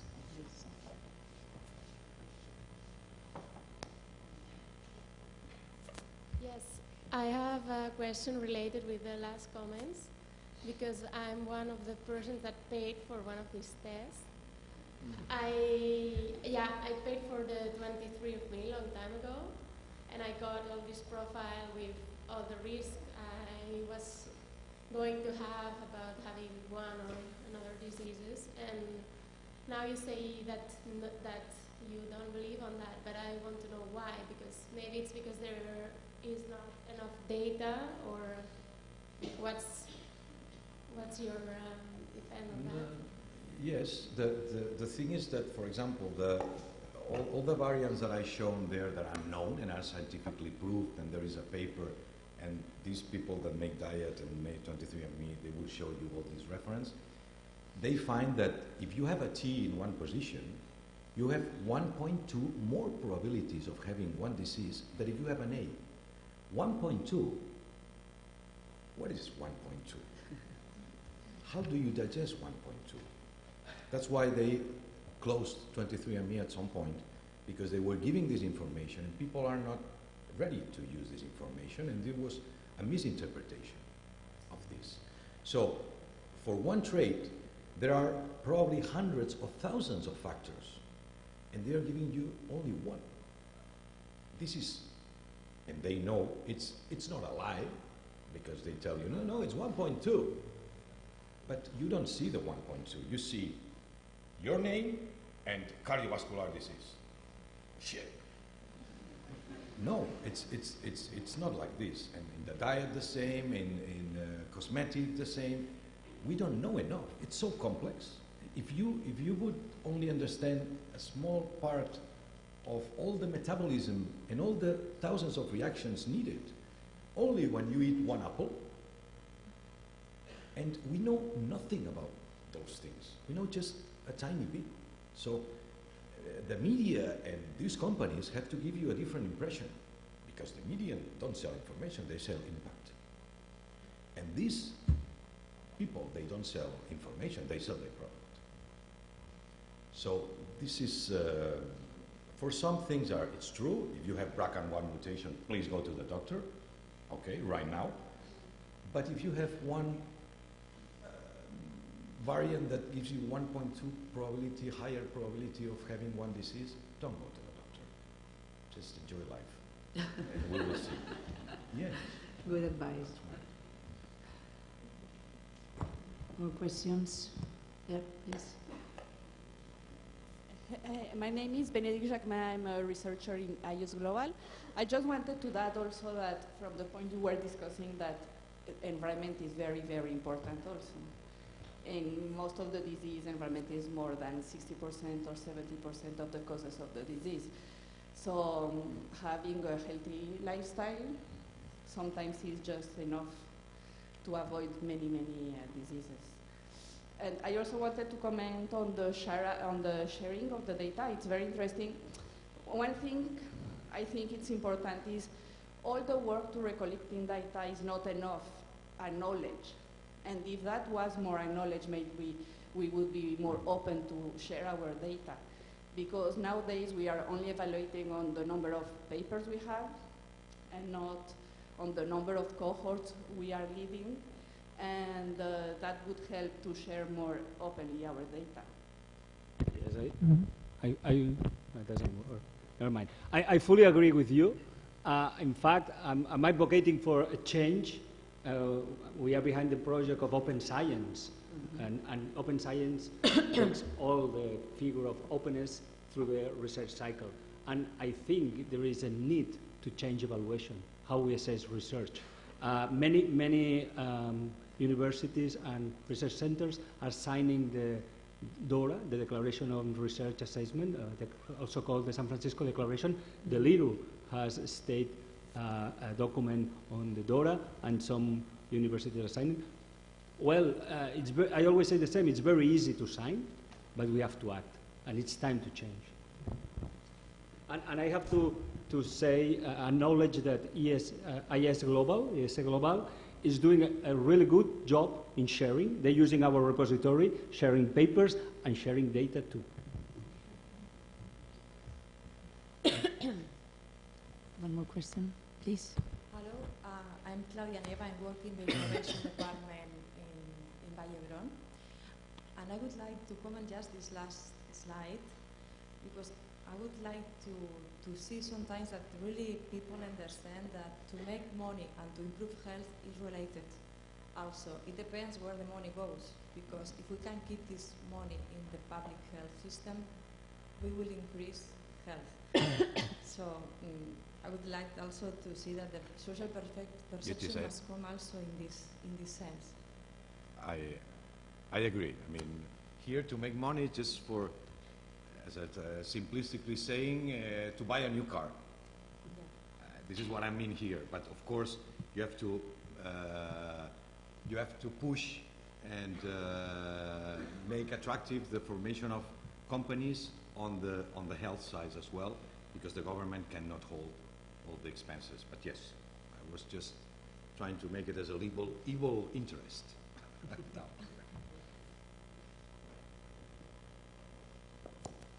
Hi, Martine Hennessy from Trinity College Dublin. Could I just ask you, in relation to the open data, would you say something about the cost of open access publication and how Europe might try to deal with that?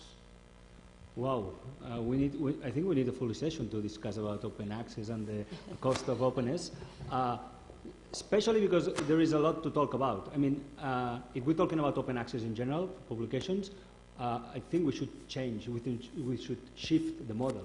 I mean, nowadays we're paying twice, and that's not the way. So our university is quite involved in the change that Max Planck is announcing. Like, we're spending millions of euros in subscriptions to access to outputs. I think we have to change that. There is a need to put money in for the publication. There is a cost. But maybe if we change the way we put the money, we will save money. And that's the proposal from the Max Planck for 2020. And that's where we are engaged in working on that. We need a lot of data, again. We need to know how many papers we produce, how much money we pay, and how much money we pay for subscription and for open access, and then start the discussion. But of course, I'm really against, for instance, the hybrid model.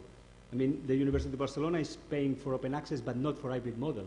We don't want to pay twice to a closed journal that if you pay a few $1,000s, then the paper will be open.